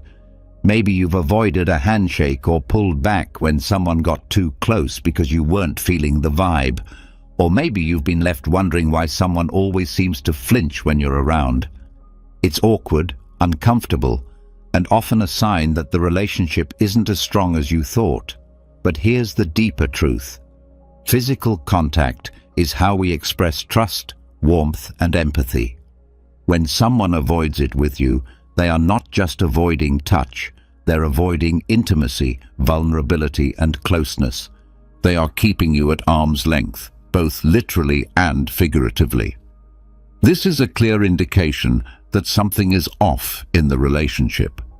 I've learned to pay attention to these subtle signs, even when it's difficult to accept what they mean. There was a time when I dismissed the signs, convincing myself that someone's reluctance to get close was simply a personality trait. However, the more I reflected on it, the more I realized that it was about me and the nature of our relationship. When I finally addressed the issue, it led to some tough conversations, and in some cases, the end of the relationship. But ultimately, it freed me from the frustration of wondering why things felt off. The deep message: don't ignore the signs. When someone avoids physical contact with you, it's more than just a preference. It's a reflection of their comfort level and connection with you. If you start noticing this pattern, don't hesitate to bring it up. It could lead to a deeper understanding or reveal that the relationship isn't as strong as you thought. In either case, it's better to face the truth than to live in denial. You deserve relationships where physical contact isn't something to be avoided, but something that happens naturally and comfortably. Whether it's a friendly hug, a handshake, or simply sitting close without feeling awkward, these small gestures are crucial for building trust and connection. If someone consistently avoids them, it's a sign that something is wrong. Don't be afraid to ask the difficult questions, and if necessary, make tough decisions. Life is too short to be surrounded by people who keep you at a distance, both literally and figuratively. 6. They disappear when you need support. Let's face it, nothing truly reveals the nature of a relationship like a crisis. When times get tough, you find out who your real friends are. So, what does it say about someone when they disappear just when you need them most? It's not just flakiness. It's a glaring sign that they're not as invested in you as you might have thought. I learned this the hard way during a particularly challenging time in my life. I was dealing with a major personal issue that deeply affected me. Naturally, I turned to the people I considered close friends, hoping for some support, even if it was just a simple text or call. But instead, I got silence. The people I thought would be there for me suddenly had every excuse in the book. I'm swamped at work. Sorry, I'm really busy right now. I'll check in later. Spoiler alert, they never did. Here's the controversial part. Many people love to say they'll always be there for you, but when the going gets tough, they're only around for the good times. They'll celebrate with you, enjoy the highs, and laugh with you. But when things get serious, they vanish. It's easier for them to ghost you than to face your pain or discomfort. The reality is, they don't care enough to be there when it matters. Let's be honest, true support isn't about convenience. It's about being there when it's hard, when it's uncomfortable, and when you'd rather not. The people who disappear when you need them most aren't just inconsiderate. They're showing you exactly where you stand in their life. They're saying, without words, your problems aren't worth my time.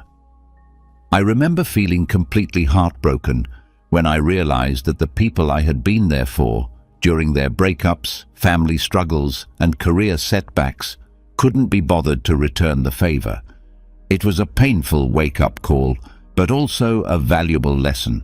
Nothing reveals the true nature of a relationship like a crisis.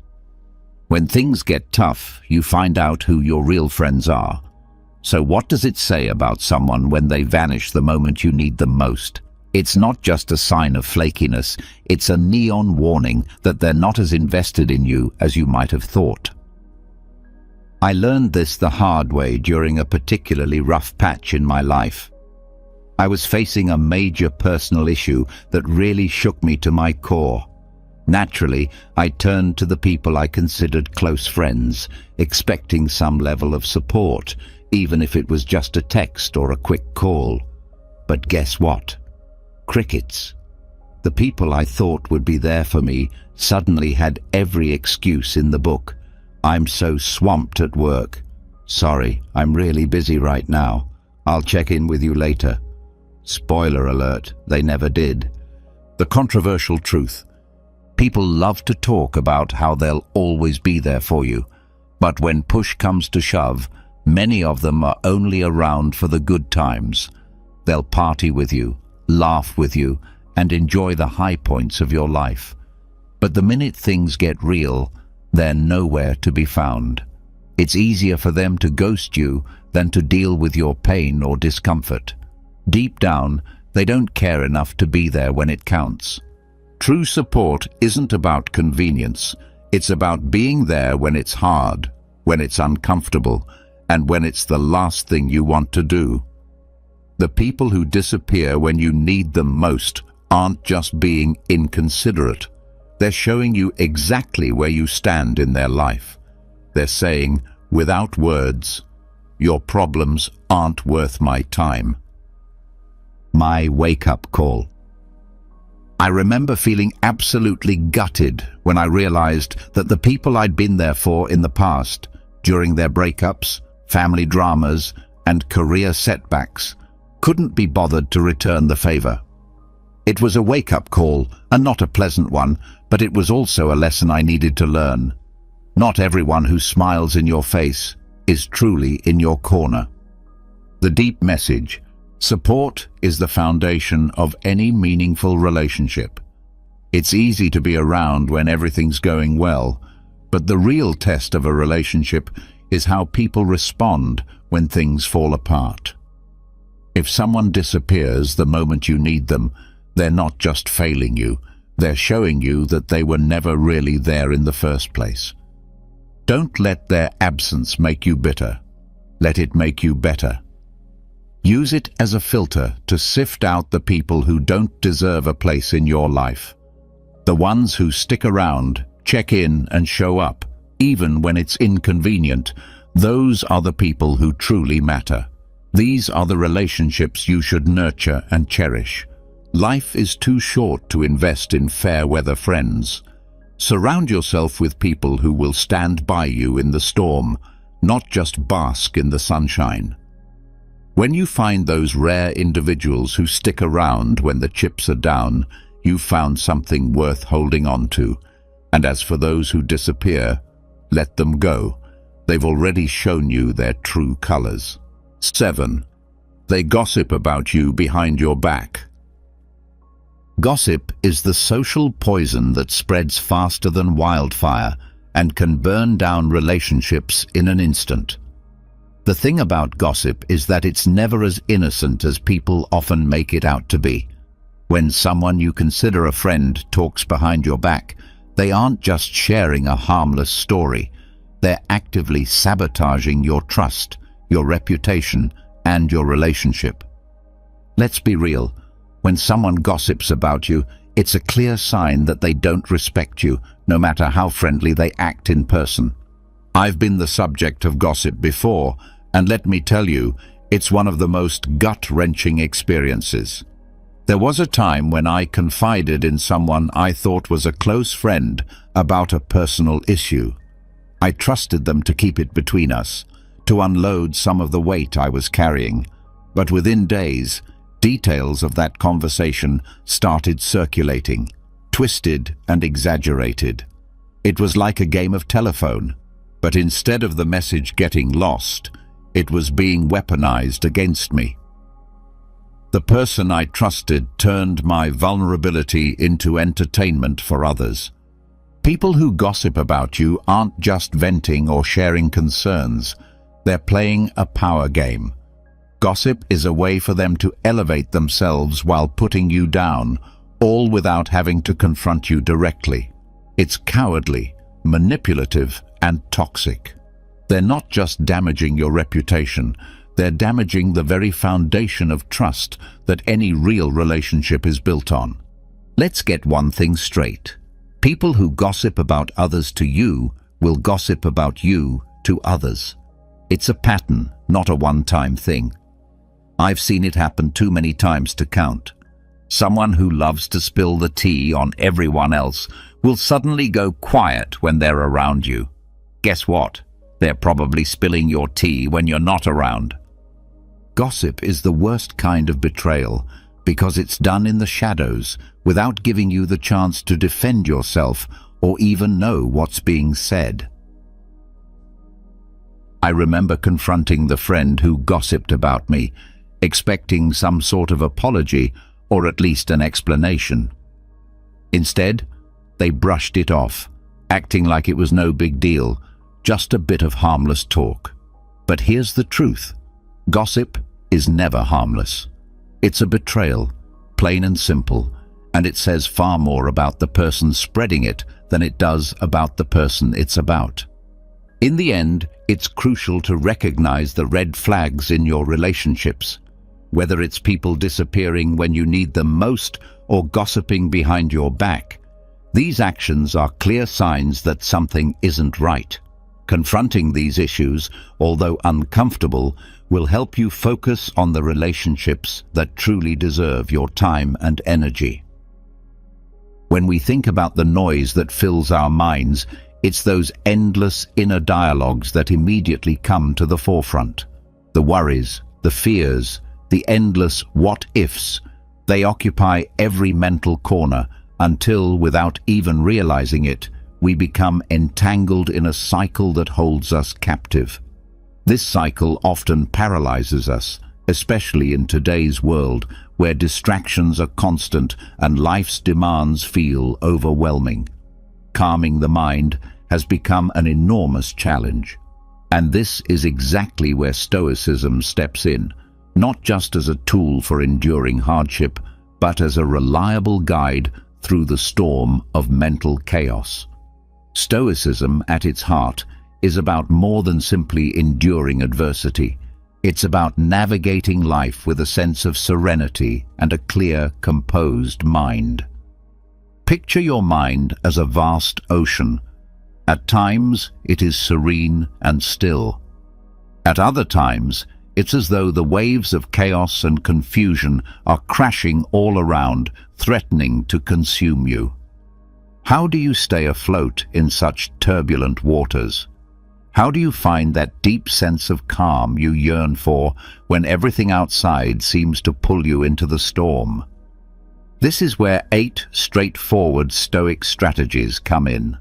Tools not rooted in quick fixes or magical thinking, but in principles that ancient wise men lived by daily.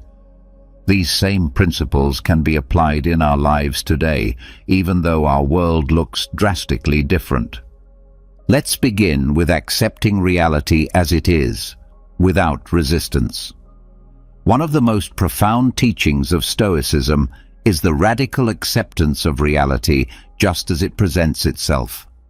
Life doesn't always go according to plan, and in those moments our minds tend to overflow with frustration, anger, or sadness. But instead of fighting what cannot be changed, the Stoic path encourages us to accept things exactly as they are. Seneca put it perfectly when he said that fate leads those who accept it and drags those who resist. It's this inner resistance to what happens that creates immense psychological distress. Think about how many times you found yourself stressed over something that had already occurred, or felt upset about a situation not unfolding as you had hoped. We resist reality because we want it to be different, and that desire alone generates constant inner tension. It's like rowing against the current, using up all your energy fighting what already is.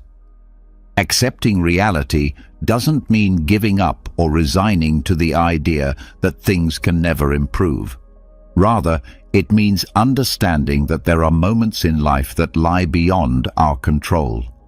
Stoic acceptance is about releasing the inner resistance that drains us.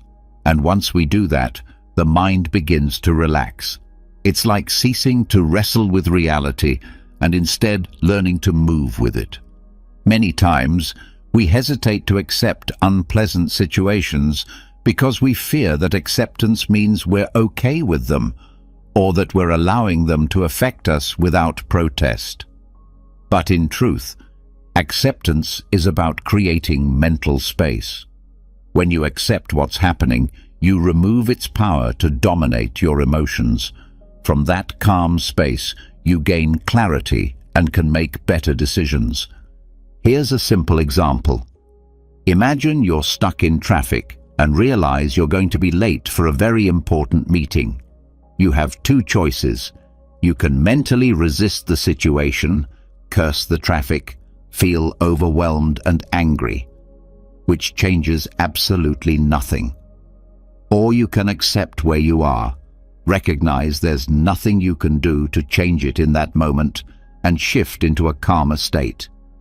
The first reaction fills your mind with unnecessary noise. The second gives you the mental peace to handle the situation as effectively as possible. Acceptance is like a muscle. The more you use it, the stronger it gets. Each time you encounter something beyond your control, remember Seneca's wisdom. Ask yourself, am I letting this situation drag me down, or am I allowing it to guide me? By accepting what cannot be changed, you reduce mental friction, and that inner tension begins to dissolve. Marcus Aurelius understood this principle well when he wrote, "The universe is change. Our life is what our thoughts make it." If we constantly resist change, we set ourselves up for continual frustration. But if we embrace change as a part of life, we unlock a surprising sense of peace. Life isn't defined solely by what happens around us, but by how we choose to interpret and respond to those events.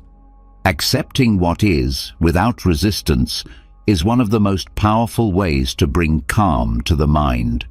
It frees you from the torment of wishing things were different, allowing you to redirect your focus toward what truly matters, your mindset and your response. Next comes practicing full presence, mindfulness in the now. This is where Stoicism reveals its true transformative power. Marcus Aurelius, one of Stoicism's most well-known philosopher-emperors, wrote in his Meditations that people waste away when they allow their minds to drift through the past or the future.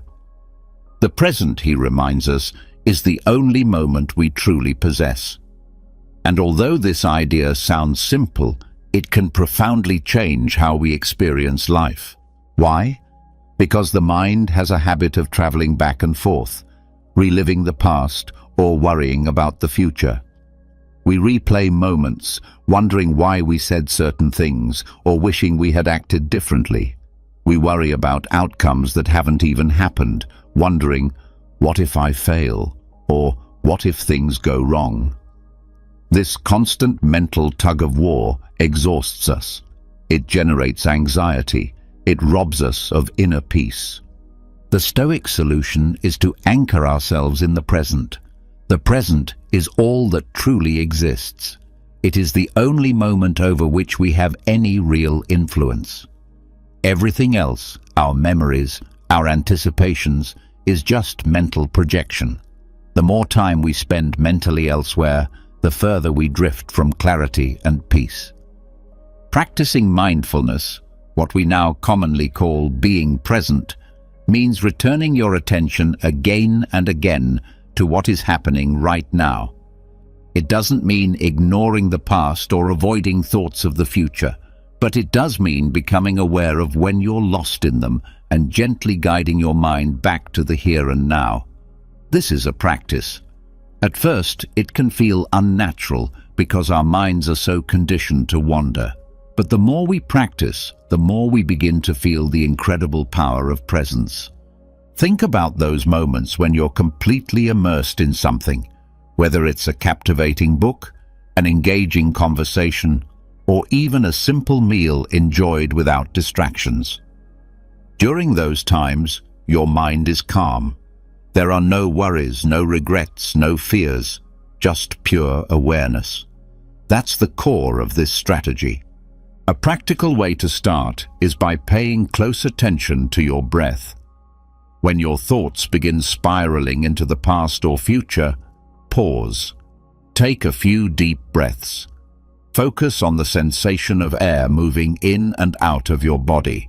This simple act can ground you in the moment. Marcus Aurelius also advised us to focus on what's in front of us, to give our full attention to the task at hand. When you train your mind to return to the present, something extraordinary happens. The mental noise begins to fade. The thoughts may still be there, but they no longer control you with the same force. In the present moment, there is no room for regrets or anxiety, only awareness of what you're doing right now.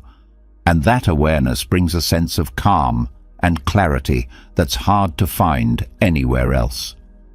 The practice of mindfulness is what breaks the endless mental loops that fill your mind with unnecessary chatter. By returning again and again to the present, you discover that this moment, just as it is enough. And in that realization, peace begins to grow. Now let's explore emotional detachment. This is one of those powerful Stoic tools that, once truly understood, can completely reshape how you perceive life.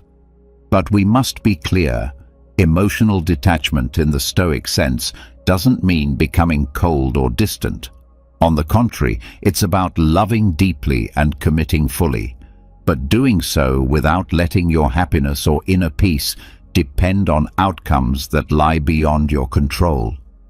Seneca expressed this well when he said, "Love, but love as one who knows it won't last forever." At first glance, that might sound harsh, but the purpose behind this teaching is liberating. When we grow too emotionally attached to something, a person, a possession, or even a cherished dream, we set ourselves up for suffering. Life changes, circumstances shift, and when they do, it's that very attachment that creates our pain. Emotional detachment is not about caring less. It's about holding things, people, and outcomes more lightly. It's recognizing that all things are temporary and that true peace comes from within, not from external conditions. Detachment doesn't weaken your love, it strengthens your resilience. Because you can love, you can care, and you can commit, while still remembering that nothing is guaranteed to remain the same. The moment we release the need to control or cling, we begin to free ourselves from the emotional chaos that drains us. This is the Stoic way of loving fully while standing firm within yourself, being engaged with life, yet not enslaved by its inevitable changes. Practicing emotional detachment doesn't mean withdrawing from life. It actually means engaging with life more deeply. It's about cherishing what you have and valuing your relationships without becoming so attached that your happiness feels dependent on them. Think about how often you've experienced anxiety or emotional distress simply because you feared losing something, a job, a relationship, a dream opportunity. That sense of emotional dependency generates fear, and when life doesn't unfold the way we hoped, suffering becomes inevitable. But detachment isn't about cold indifference. It's about liberating yourself from the grip that external outcomes have over your inner peace. The Stoics believed that it's entirely possible to love and appreciate something deeply while simultaneously recognizing its impermanence. When you cultivate this kind of emotional detachment, your mind begins to quiet down. You're no longer tormented by the fear of losing what you hold dear. You begin to live in the present, grateful but grounded, fully aware that nothing is guaranteed to last forever. Consider a common, everyday example: attachment to material possessions. Imagine owning a car you absolutely love. It's perfectly fine to care for it and enjoy it. But if you become overly emotionally attached, something as small as a scratch or mechanical issue can throw off your entire day or even your week. Practicing detachment would mean saying, "I value this car, but I understand that it is just a possession. If I lose it tomorrow, I'll still be okay." This mindset doesn't just ease your anxiety, it shifts your entire perspective, allowing you to relate to your belongings in a healthier, more balanced way. Epictetus offered powerful wisdom on this subject when he said, "Never say of anything, 'I have lost it,' but 'I have returned it.'" The idea is simple yet transformative. Nothing truly belongs to us forever. Everything is part of the natural cycle of life. Rather than seeing a loss as something being taken from you, see it as something returning to where it came from. Adopting this mindset radically changes how you process and respond to loss, whether it's something big or something small. As you begin to live with emotional detachment, you'll find that the situations which once filled you with anxiety and stress begin to lose their intensity. It doesn't mean you've become indifferent. It means you no longer give those situations the power to dictate your peace of mind. You begin to understand that true happiness and lasting calm come from within, not from what you possess or who surrounds you. Detachment opens the door to incredible mental freedom. When you're no longer emotionally tethered to outcomes, you can fully enjoy the moment, free from the constant dread of loss. And it is within that space of freedom that real peace is found. Reflecting on your day, every single day, is another practice the Stoics deeply valued. Marcus Aurelius, in his Meditations, would write down his thoughts, reflect on his actions, and analyze how he dealt with the challenges of his day. This wasn't just a ritual, it was a tool for growth and clarity. He encouraged himself and us to take an honest inventory at the end of the day. What did I do well? What could I have done better? What lessons can I carry into tomorrow? This habit of daily reflection is one of the most effective ways to soothe the mind and steer it toward constant improvement. Why? Because our minds are often overwhelmed, not only by the chaos of the world around us, but also by our own lack of self-awareness. When we don't take time to pause and examine our thoughts and behaviors, we fall into autopilot. We repeat the same mistakes, react in the same patterns, and often don't know why we feel stuck. Daily reflection is your opportunity to hit the pause button, to look within, and to regain control of your thoughts and actions. Imagine that before going to sleep, you spend a few quiet minutes revisiting your day. It's not about harsh self-criticism, it's about curiosity and honesty. How did you handle challenging moments? Were there times you remained calm? Did you make decisions you feel proud of? This nightly habit doesn't just help you correct your missteps, it also helps you recognize your victories. In a world that moves fast, we rarely take time to appreciate the good choices we make or the wisdom we apply in our daily lives. But acknowledging those moments, when you stayed patient, spoke kindly, or took courageous action, builds confidence and reinforces your inner calm. Seneca also emphasized this habit of nightly self-assessment. He advised us to judge ourselves at the end of the day. Write it all down, examine your words and thoughts, because each day is like a miniature lifetime. When you do this, you gain a deeper understanding of yourself and can make intentional adjustments when things don't go as planned. This practice doesn't only illuminate your flaws, it also magnifies your small but meaningful achievements. These moments become anchors for your peace of mind, building resilience and a steady, balanced inner life. The idea is simple. Every night, take a few minutes to think about your day.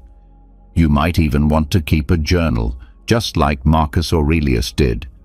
Journaling helps you organize your thoughts and provides a space to let go of lingering worries before bedtime.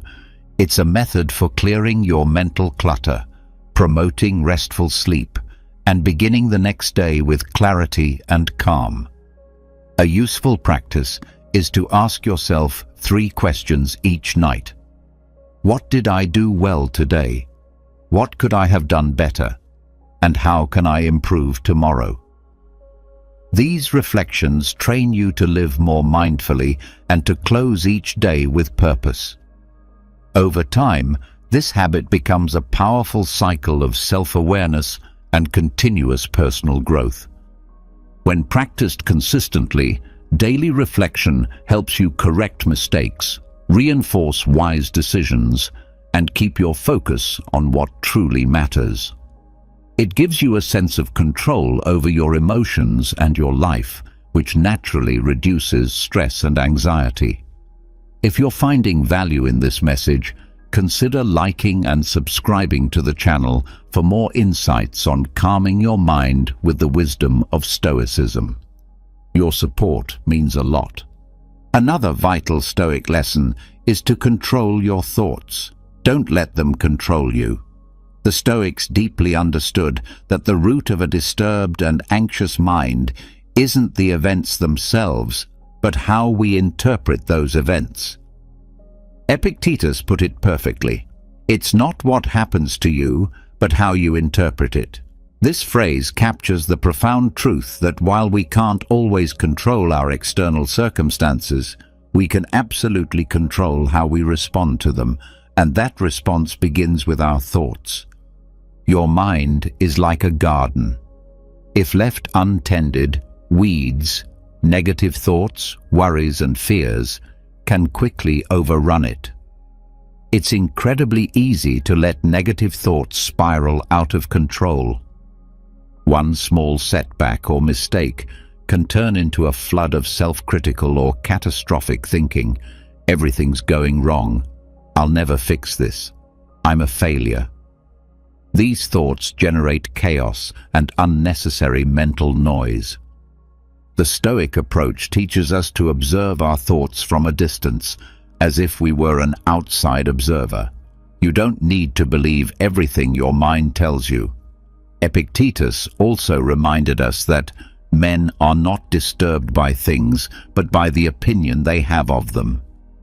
This insight urges us to pause and question the automatic thoughts that cause us distress.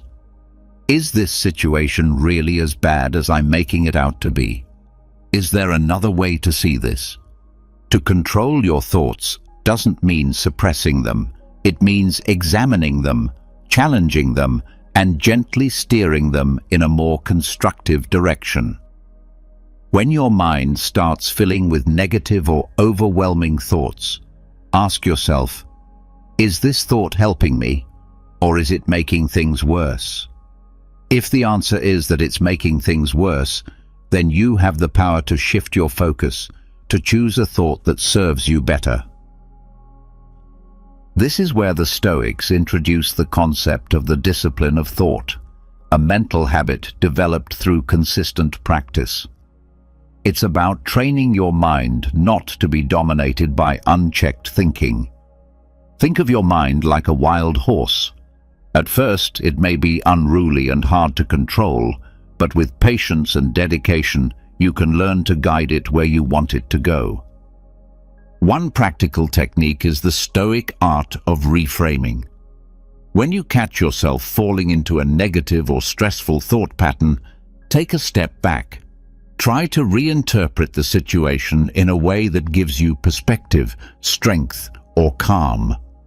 This is how you reclaim control of your inner world, and by doing so, you protect your peace, clarity, and power.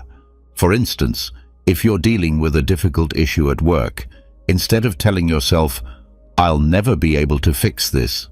Try shifting your perspective to something like, "This is a challenge, but it's also an opportunity to grow and learn." Doing this helps to weaken the grip of negative thinking and brings a sense of calm to your mind. Marcus Aurelius, in his Meditations, spoke often about the importance of managing our inner thoughts. He once said, "The soul becomes dyed with the color of its thoughts," which reminds us that the content of our thoughts shapes the emotional tone of our lives. If your mind is filled with gloom and negativity, your world will feel the same. But if you learn to guide your thoughts in a more constructive and reasoned direction, your inner world begins to shift toward calm and clarity. Gaining control over your thoughts not only quiets the mental noise, but also deepens your self-awareness. You begin to understand that your reactions are within your control, and that realization is deeply liberating. You may not be able to change the events around you, but you can always change the story you tell yourself about them. Make it a point to take purposeful pauses throughout your day. One of the most effective ways to calm your mind is by intentionally learning to stop and breathe. In our modern world, we're constantly bombarded with stimuli, notifications, messages, emails, social media, and endless tasks. Without even realizing it, we get swept up in this relentless pace where the idea of taking a break feels almost like a waste of time or a luxury we can't afford. But the Stoics offer a different perspective. To them, pausing isn't optional. It's essential for keeping the mind focused and grounded. Marcus Aurelius emphasized this idea, saying that people often seek peace in faraway retreats by the sea or in the mountains, but the most important place to retreat to is within yourself. His words invite us to make room for introspection amid the daily hustle and noise. You don't have to wait for a vacation or a weekend away to find peace. You can cultivate it right now, simply by giving yourself permission to stop. These pauses matter because when we keep pushing forward without rest, our minds become overloaded. We lose efficiency, our patience wears thin, and our thoughts grow more scattered. Short breaks, even just a few minutes long, allow your mind to decompress. It's like hitting a mental reset button, giving your brain the space it needs to recharge. You can apply a Stoic technique by practicing conscious pausing. Several times a day, take a few moments to stop what you're doing. Close your eyes, take a deep breath, and sit quietly. You don't need to do anything elaborate. Just be present with yourself. Even a brief pause like this can have a profound effect on your state of mind. It soothes the inner chatter and brings you back into the moment. Intentional pauses also increase your awareness. Rather than reacting automatically to what's happening around you, you gain the space to respond with greater thoughtfulness. Epictetus encouraged this habit, advising that in moments of difficulty, we should pause before we act. That brief moment of reflection helps you settle your emotions and choose your response more deliberately. For example, if you're overwhelmed at work, either from a heavy workload or a tense conversation, don't allow stress to take over. Pause, breathe deeply, and give yourself a moment to refocus. Rather than being swept up by emotion, you regain your center and respond with clarity. These breaks also give you a chance to reconnect with your inner self. We often lose sight of our own needs as we chase deadlines and meet others' expectations. Taking a break is a small but meaningful act of self-care. It lets you check in with how you're feeling and what your mind and body need. Though simple, this practice can have a huge impact on your emotional well-being. Another powerful way to calm the mind is by cultivating gratitude, especially for the small things. Gratitude is a remarkably effective yet often overlooked practice. The Stoics understood that being grateful isn't just about being polite. It's a mental discipline that can radically shift how you see your life. Seneca captured this beautifully when he said, "It is not the man who has too little, but the man who craves more, who is poor." In other words, much of our unhappiness comes not from what we lack, but from our obsession with always wanting more. The noise in our minds often grows from this insatiable desire to achieve more, to become more, to acquire more. We live in a culture that constantly tells us we're not enough, and that happiness lies somewhere out there in the future. This mindset keeps us in a state of chronic dissatisfaction and restlessness. But gratitude shifts that focus. When you begin to appreciate what you already have, no matter how small, you quiet that endless craving. Practicing gratitude doesn't mean ignoring your problems or settling for less. It means retraining your mind to recognize the good that's already present in your life. The Stoics believed that by practicing this regularly, you lessen the volume of your discontent and find deeper inner peace. Marcus Aurelius reminded us, "Very little is needed to make a happy life." One practical way to begin is by spending a few minutes each day reflecting on what you're thankful for. It doesn't need to be anything extraordinary. It could be something as simple as a roof over your head, a meaningful conversation with a friend, or a cup of warm coffee in the morning. When you start acknowledging these things consciously, your entire perspective begins to change, and with it, your mind begins to quiet. Think of it this way. When you're feeling stressed or overwhelmed, instead of fixating on what's missing, redirect your thoughts to what's already present. For example, if you're anxious about money, rather than obsessing over what you lack, you could reflect on what you've already accomplished, the opportunities you've been given, or even just the fact that you have food to eat and clothes to wear. While this doesn't magically erase your problems, it does lift you out of the spiral of negative thoughts that fuel anxiety. It brings you back to clarity. Gratitude also transforms how you relate to others. Often, we focus on how people let us down or what they fail to do, which builds resentment and emotional noise. But when you start appreciating even the small things that people do, your relationships improve and you feel more at ease.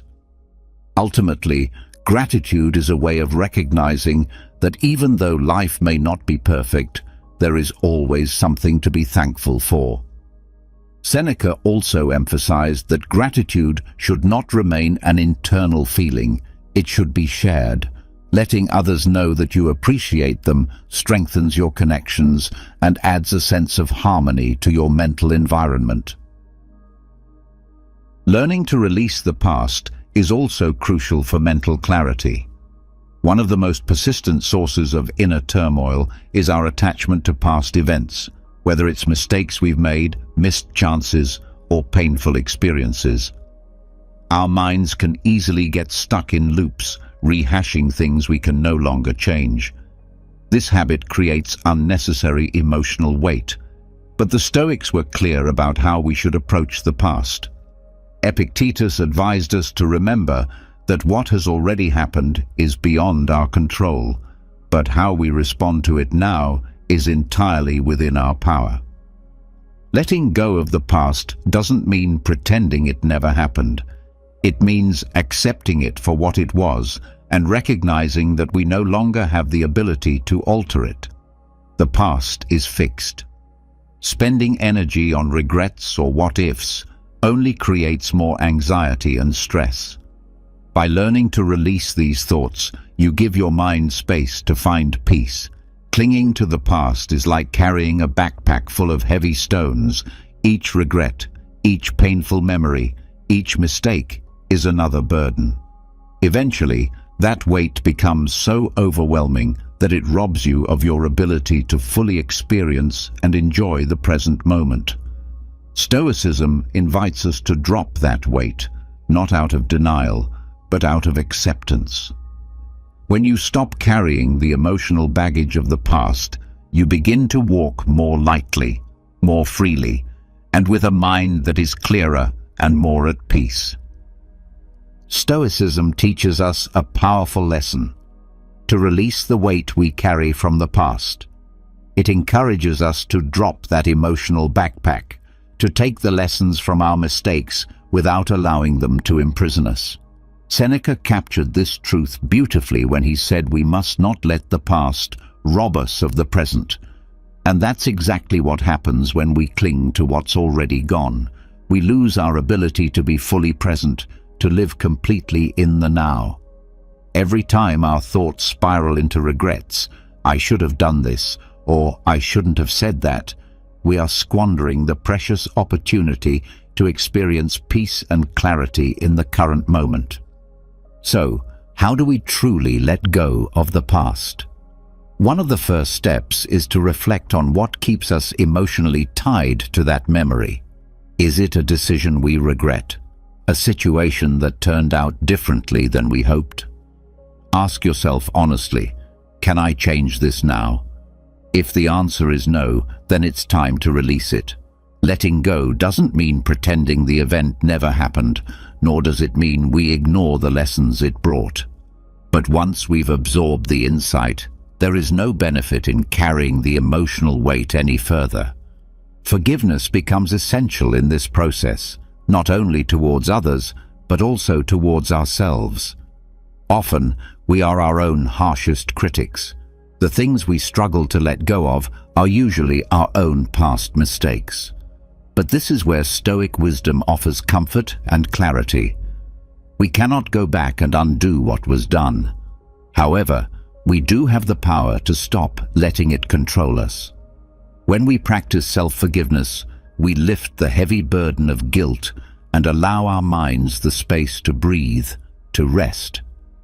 Epictetus wisely reminded us that learning is impossible if we are not willing to let go of our past errors. Holding on keeps us stuck in a cycle of regret, and if we continue to live in that space, replaying what went wrong, we block ourselves from moving forward into all the good we are still capable of. True learning emerges from acknowledging and accepting our failures, not from obsessing over them. A helpful exercise in this journey of release is visualization. Imagine those painful memories, those regrets, as if they were balloons in your hands. See yourself slowly letting them go, one by one, watching them drift further and further into the sky until they disappear into the distance. The goal isn't to erase them completely from your memory, but to stop gripping them so tightly.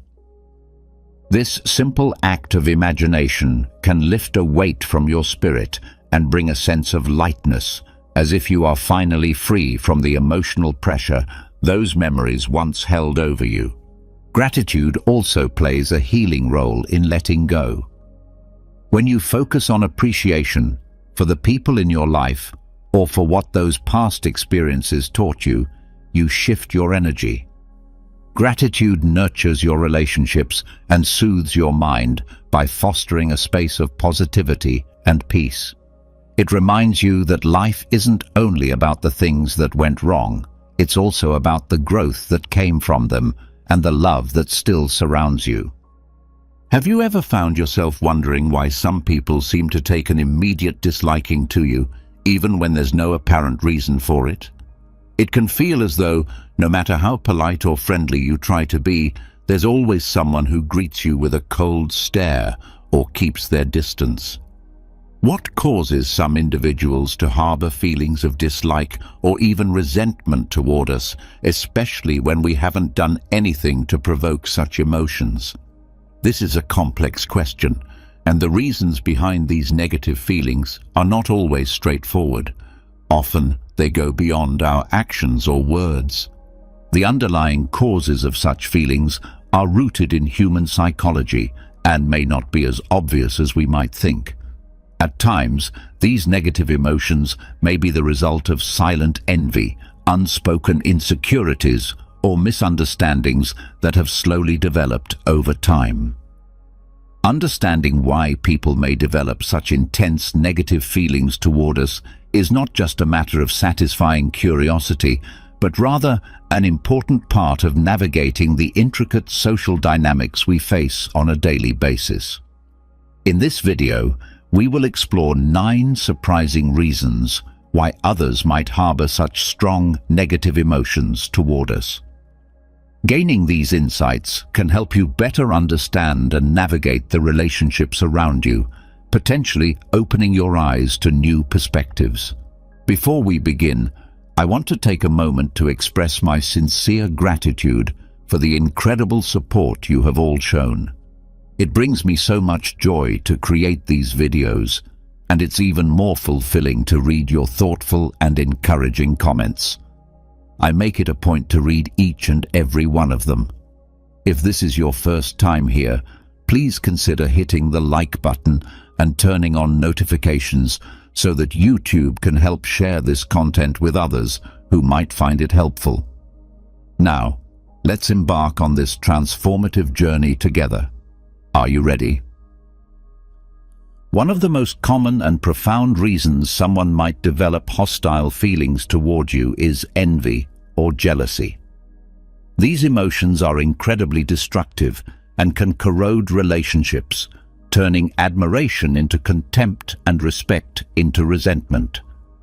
Jealousy and envy often arise when someone notices qualities in you that they wish they could have but feel are unattainable.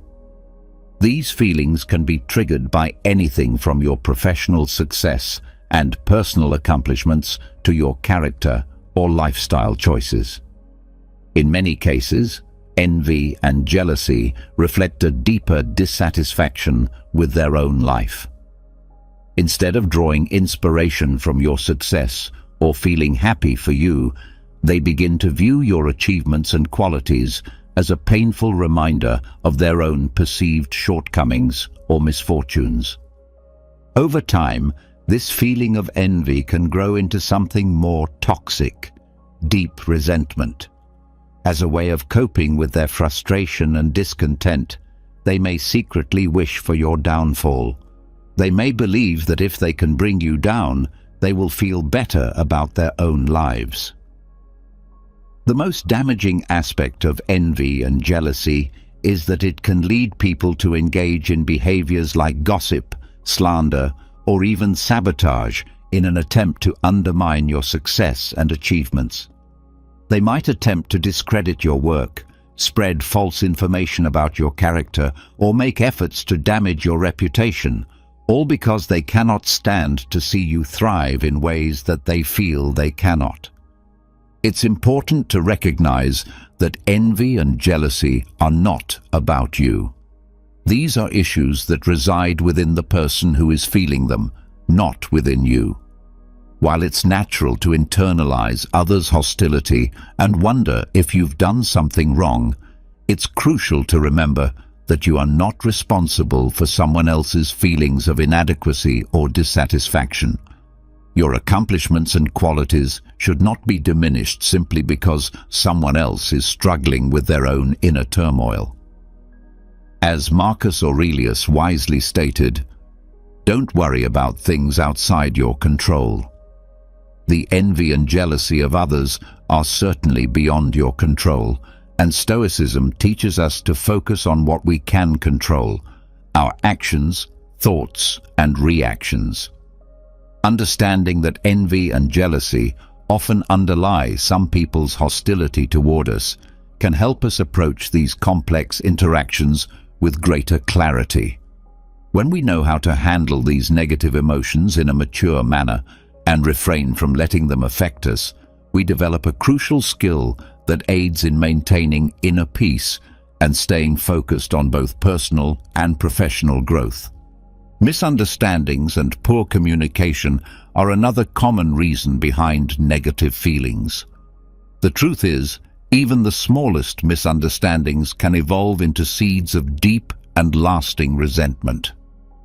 At the heart of many conflicts is a gap between how we express ourselves and how our words or actions are interpreted by others.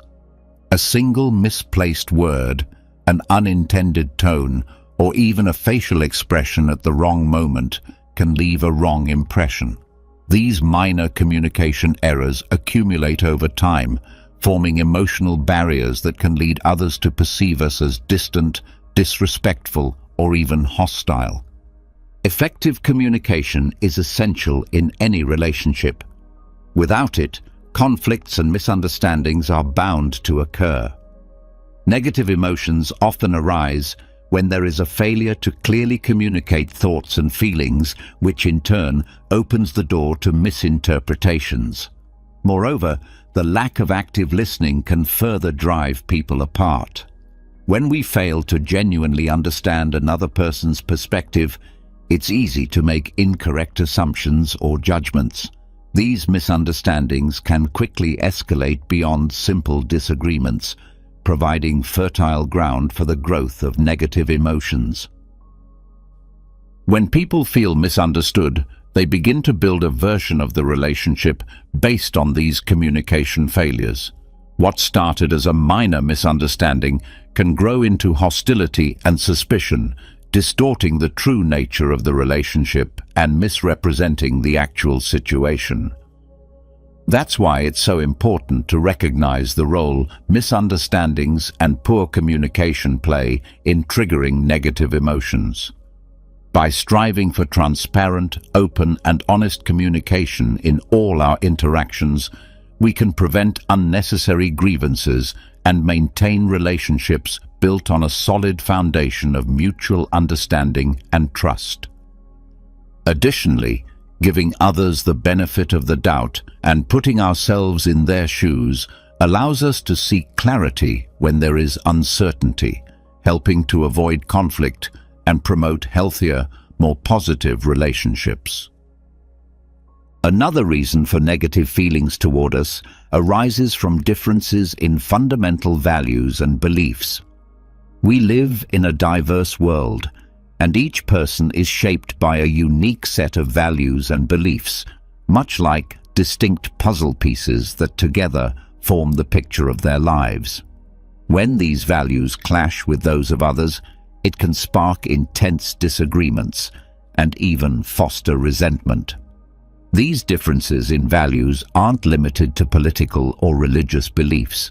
They can emerge from everyday aspects of life, such as views on work ethics, lifestyle choices, or even seemingly trivial details in daily interactions.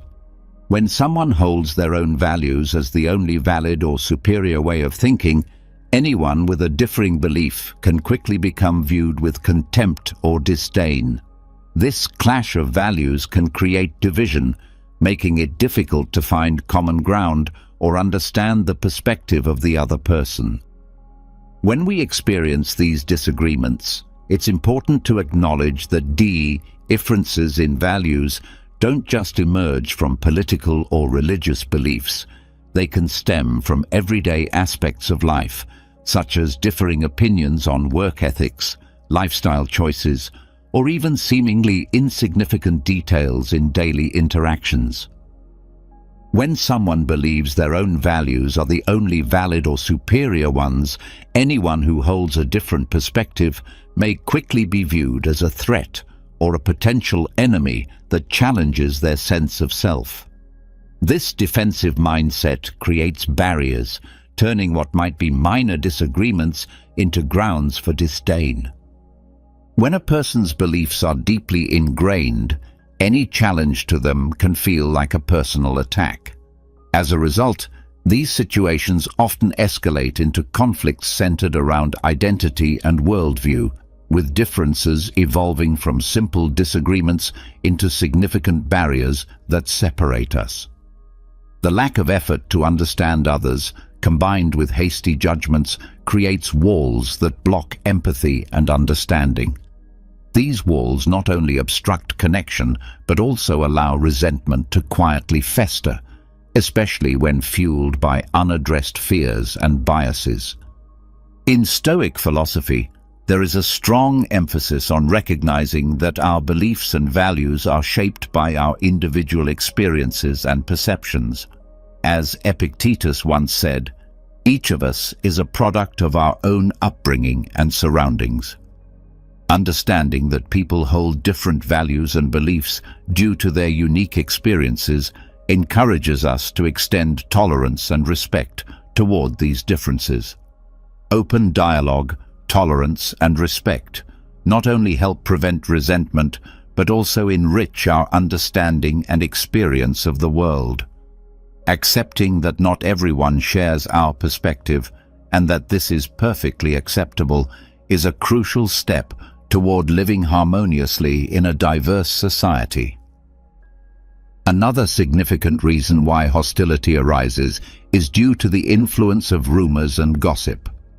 Gossip, whether fabricated or exaggerated, can have a devastating impact on your reputation and public image, transforming you into a villain in the eyes of others before you even have a chance to defend yourself.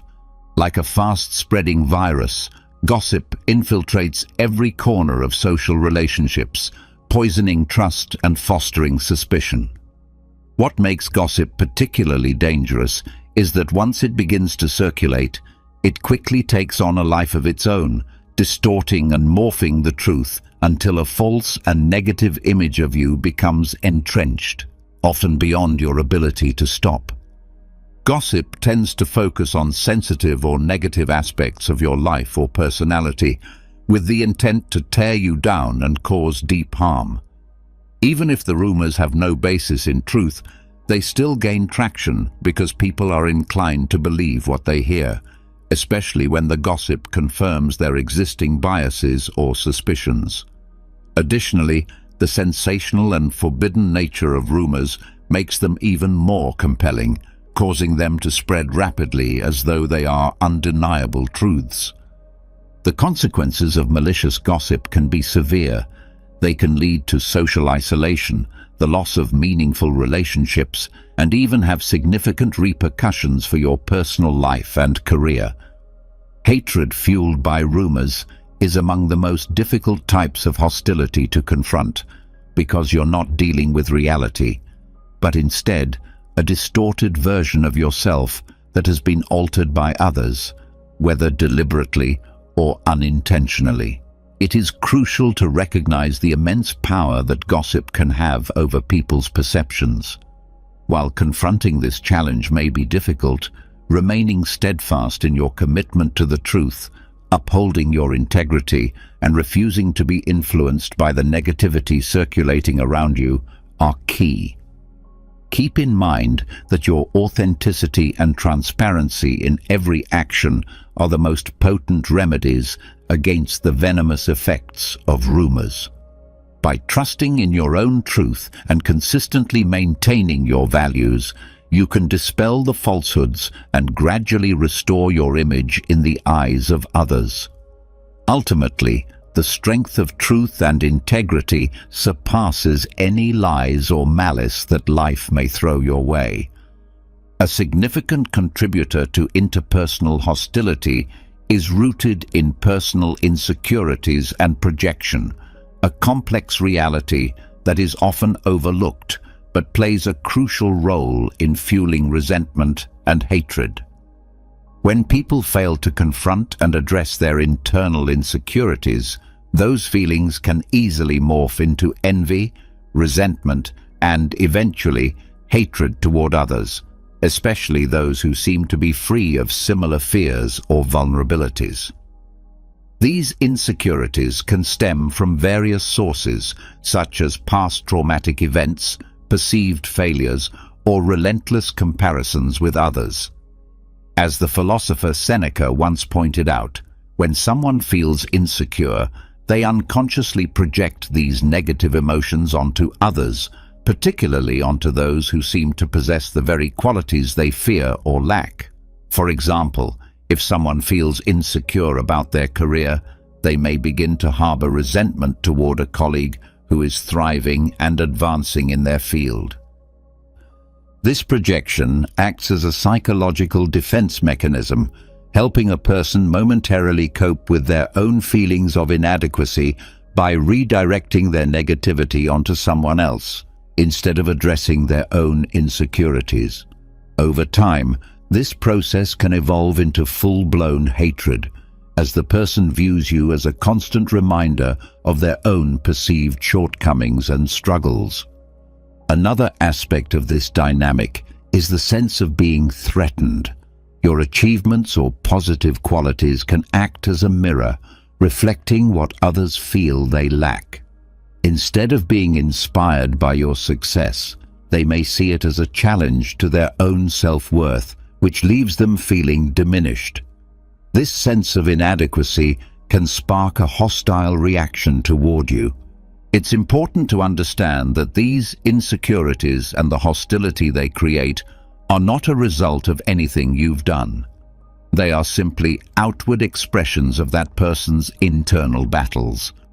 Recognizing this can help you avoid taking their negativity personally and allows you to maintain a healthier perspective in your interactions.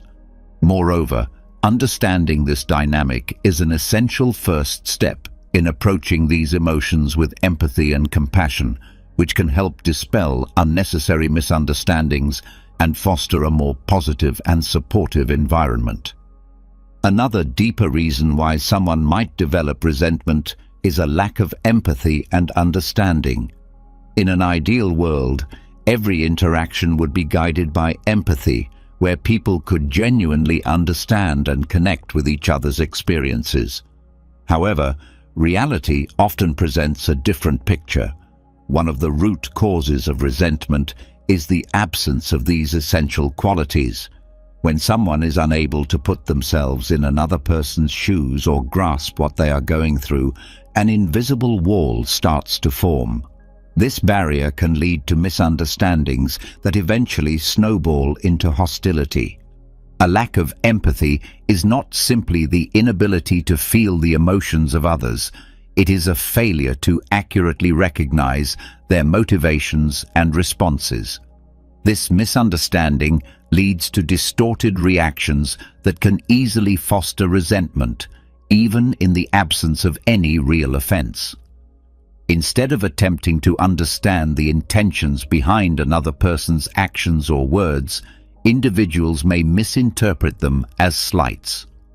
Over time, this misinterpretation feeds negative emotions.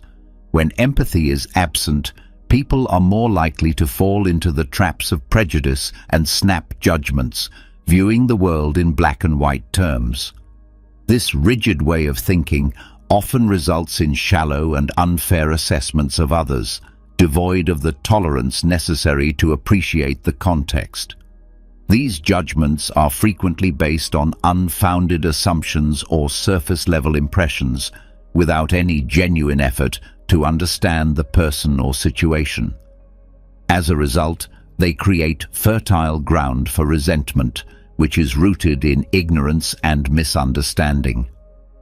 This lack of empathy is often linked to self-centeredness.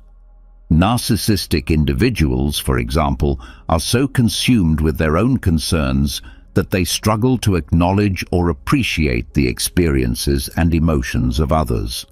Their self-absorption breeds indifference, causing them to disregard the successes or struggles of others with contempt or apathy.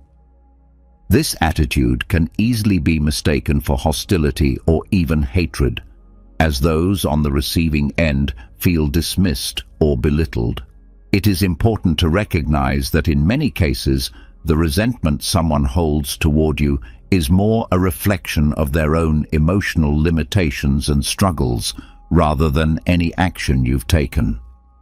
Understanding this can help you approach these situations with a more balanced perspective, enabling you to build bridges of understanding where possible or protect yourself from the emotional toll of others' negativity. This awareness allows you to stay grounded in compassion and manage these interactions with resilience and empathy. Competition or rivalry often gives rise to negative emotions, particularly when it becomes an unrelenting source of rivalry and comparison. Healthy competition can provide motivation for personal growth, but when it exceeds the bounds of healthy rivalry, it can transform into an unhealthy obsession, a burning resentment that seeks to see the other person fail or be brought down. Competition and rivalry are common in all areas of life, from the workplace to social circles and even within families. In moderation, they can inspire individuals to push themselves further, but when driven by insecurity, jealousy, or unresolved past grievances, this competition shifts from a source of motivation to an all-consuming fire. Instead of focusing on personal success, one becomes fixated on seeing others stumble. This shift occurs when someone feels perpetually overshadowed or undervalued by another person. Rather than using these feelings as motivation to surpass their own limits, they become fixated on diminishing or undermining the success of the other person. This sentiment intensifies when a person perceives the achievements or recognition of another as undeserved, or worse, as something that should have been theirs. As Marcus Aurelius once observed, unchecked rivalry can lead people into destructive behaviors such as defamation, sabotage, or personal attacks. When the desire to win at any cost overtakes a person's sense of ethics and morality, it leads to actions that are intended to harm others. These actions not only hurt the individual targeted, but also erode the character and integrity of those who engage in them. Recognizing competition and rivalry as potential sources of hatred is key to understanding the dynamics of these relationships.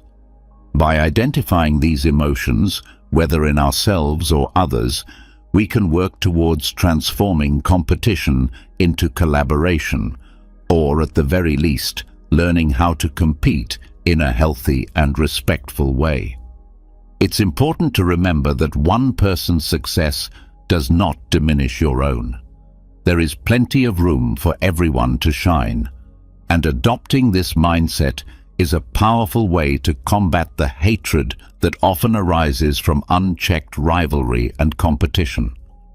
Social expectations can also be a significant source of negative feelings, especially when individuals feel that you are not conforming to the norms or standards they hold dear.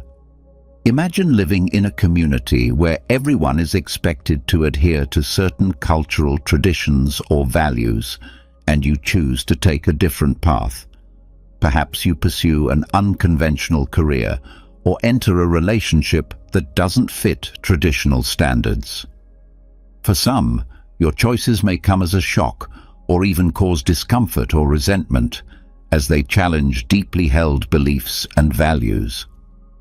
This type of resentment often doesn't arise from you directly, but from the invisible pressures of societal expectation and a fear of the unfamiliar.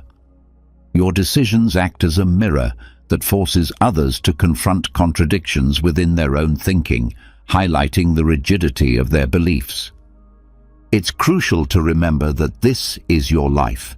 Your choices, big or small, are part of your unique journey towards personal happiness and fulfillment. You are not obligated to live according to the expectations of others, regardless of how strongly they object.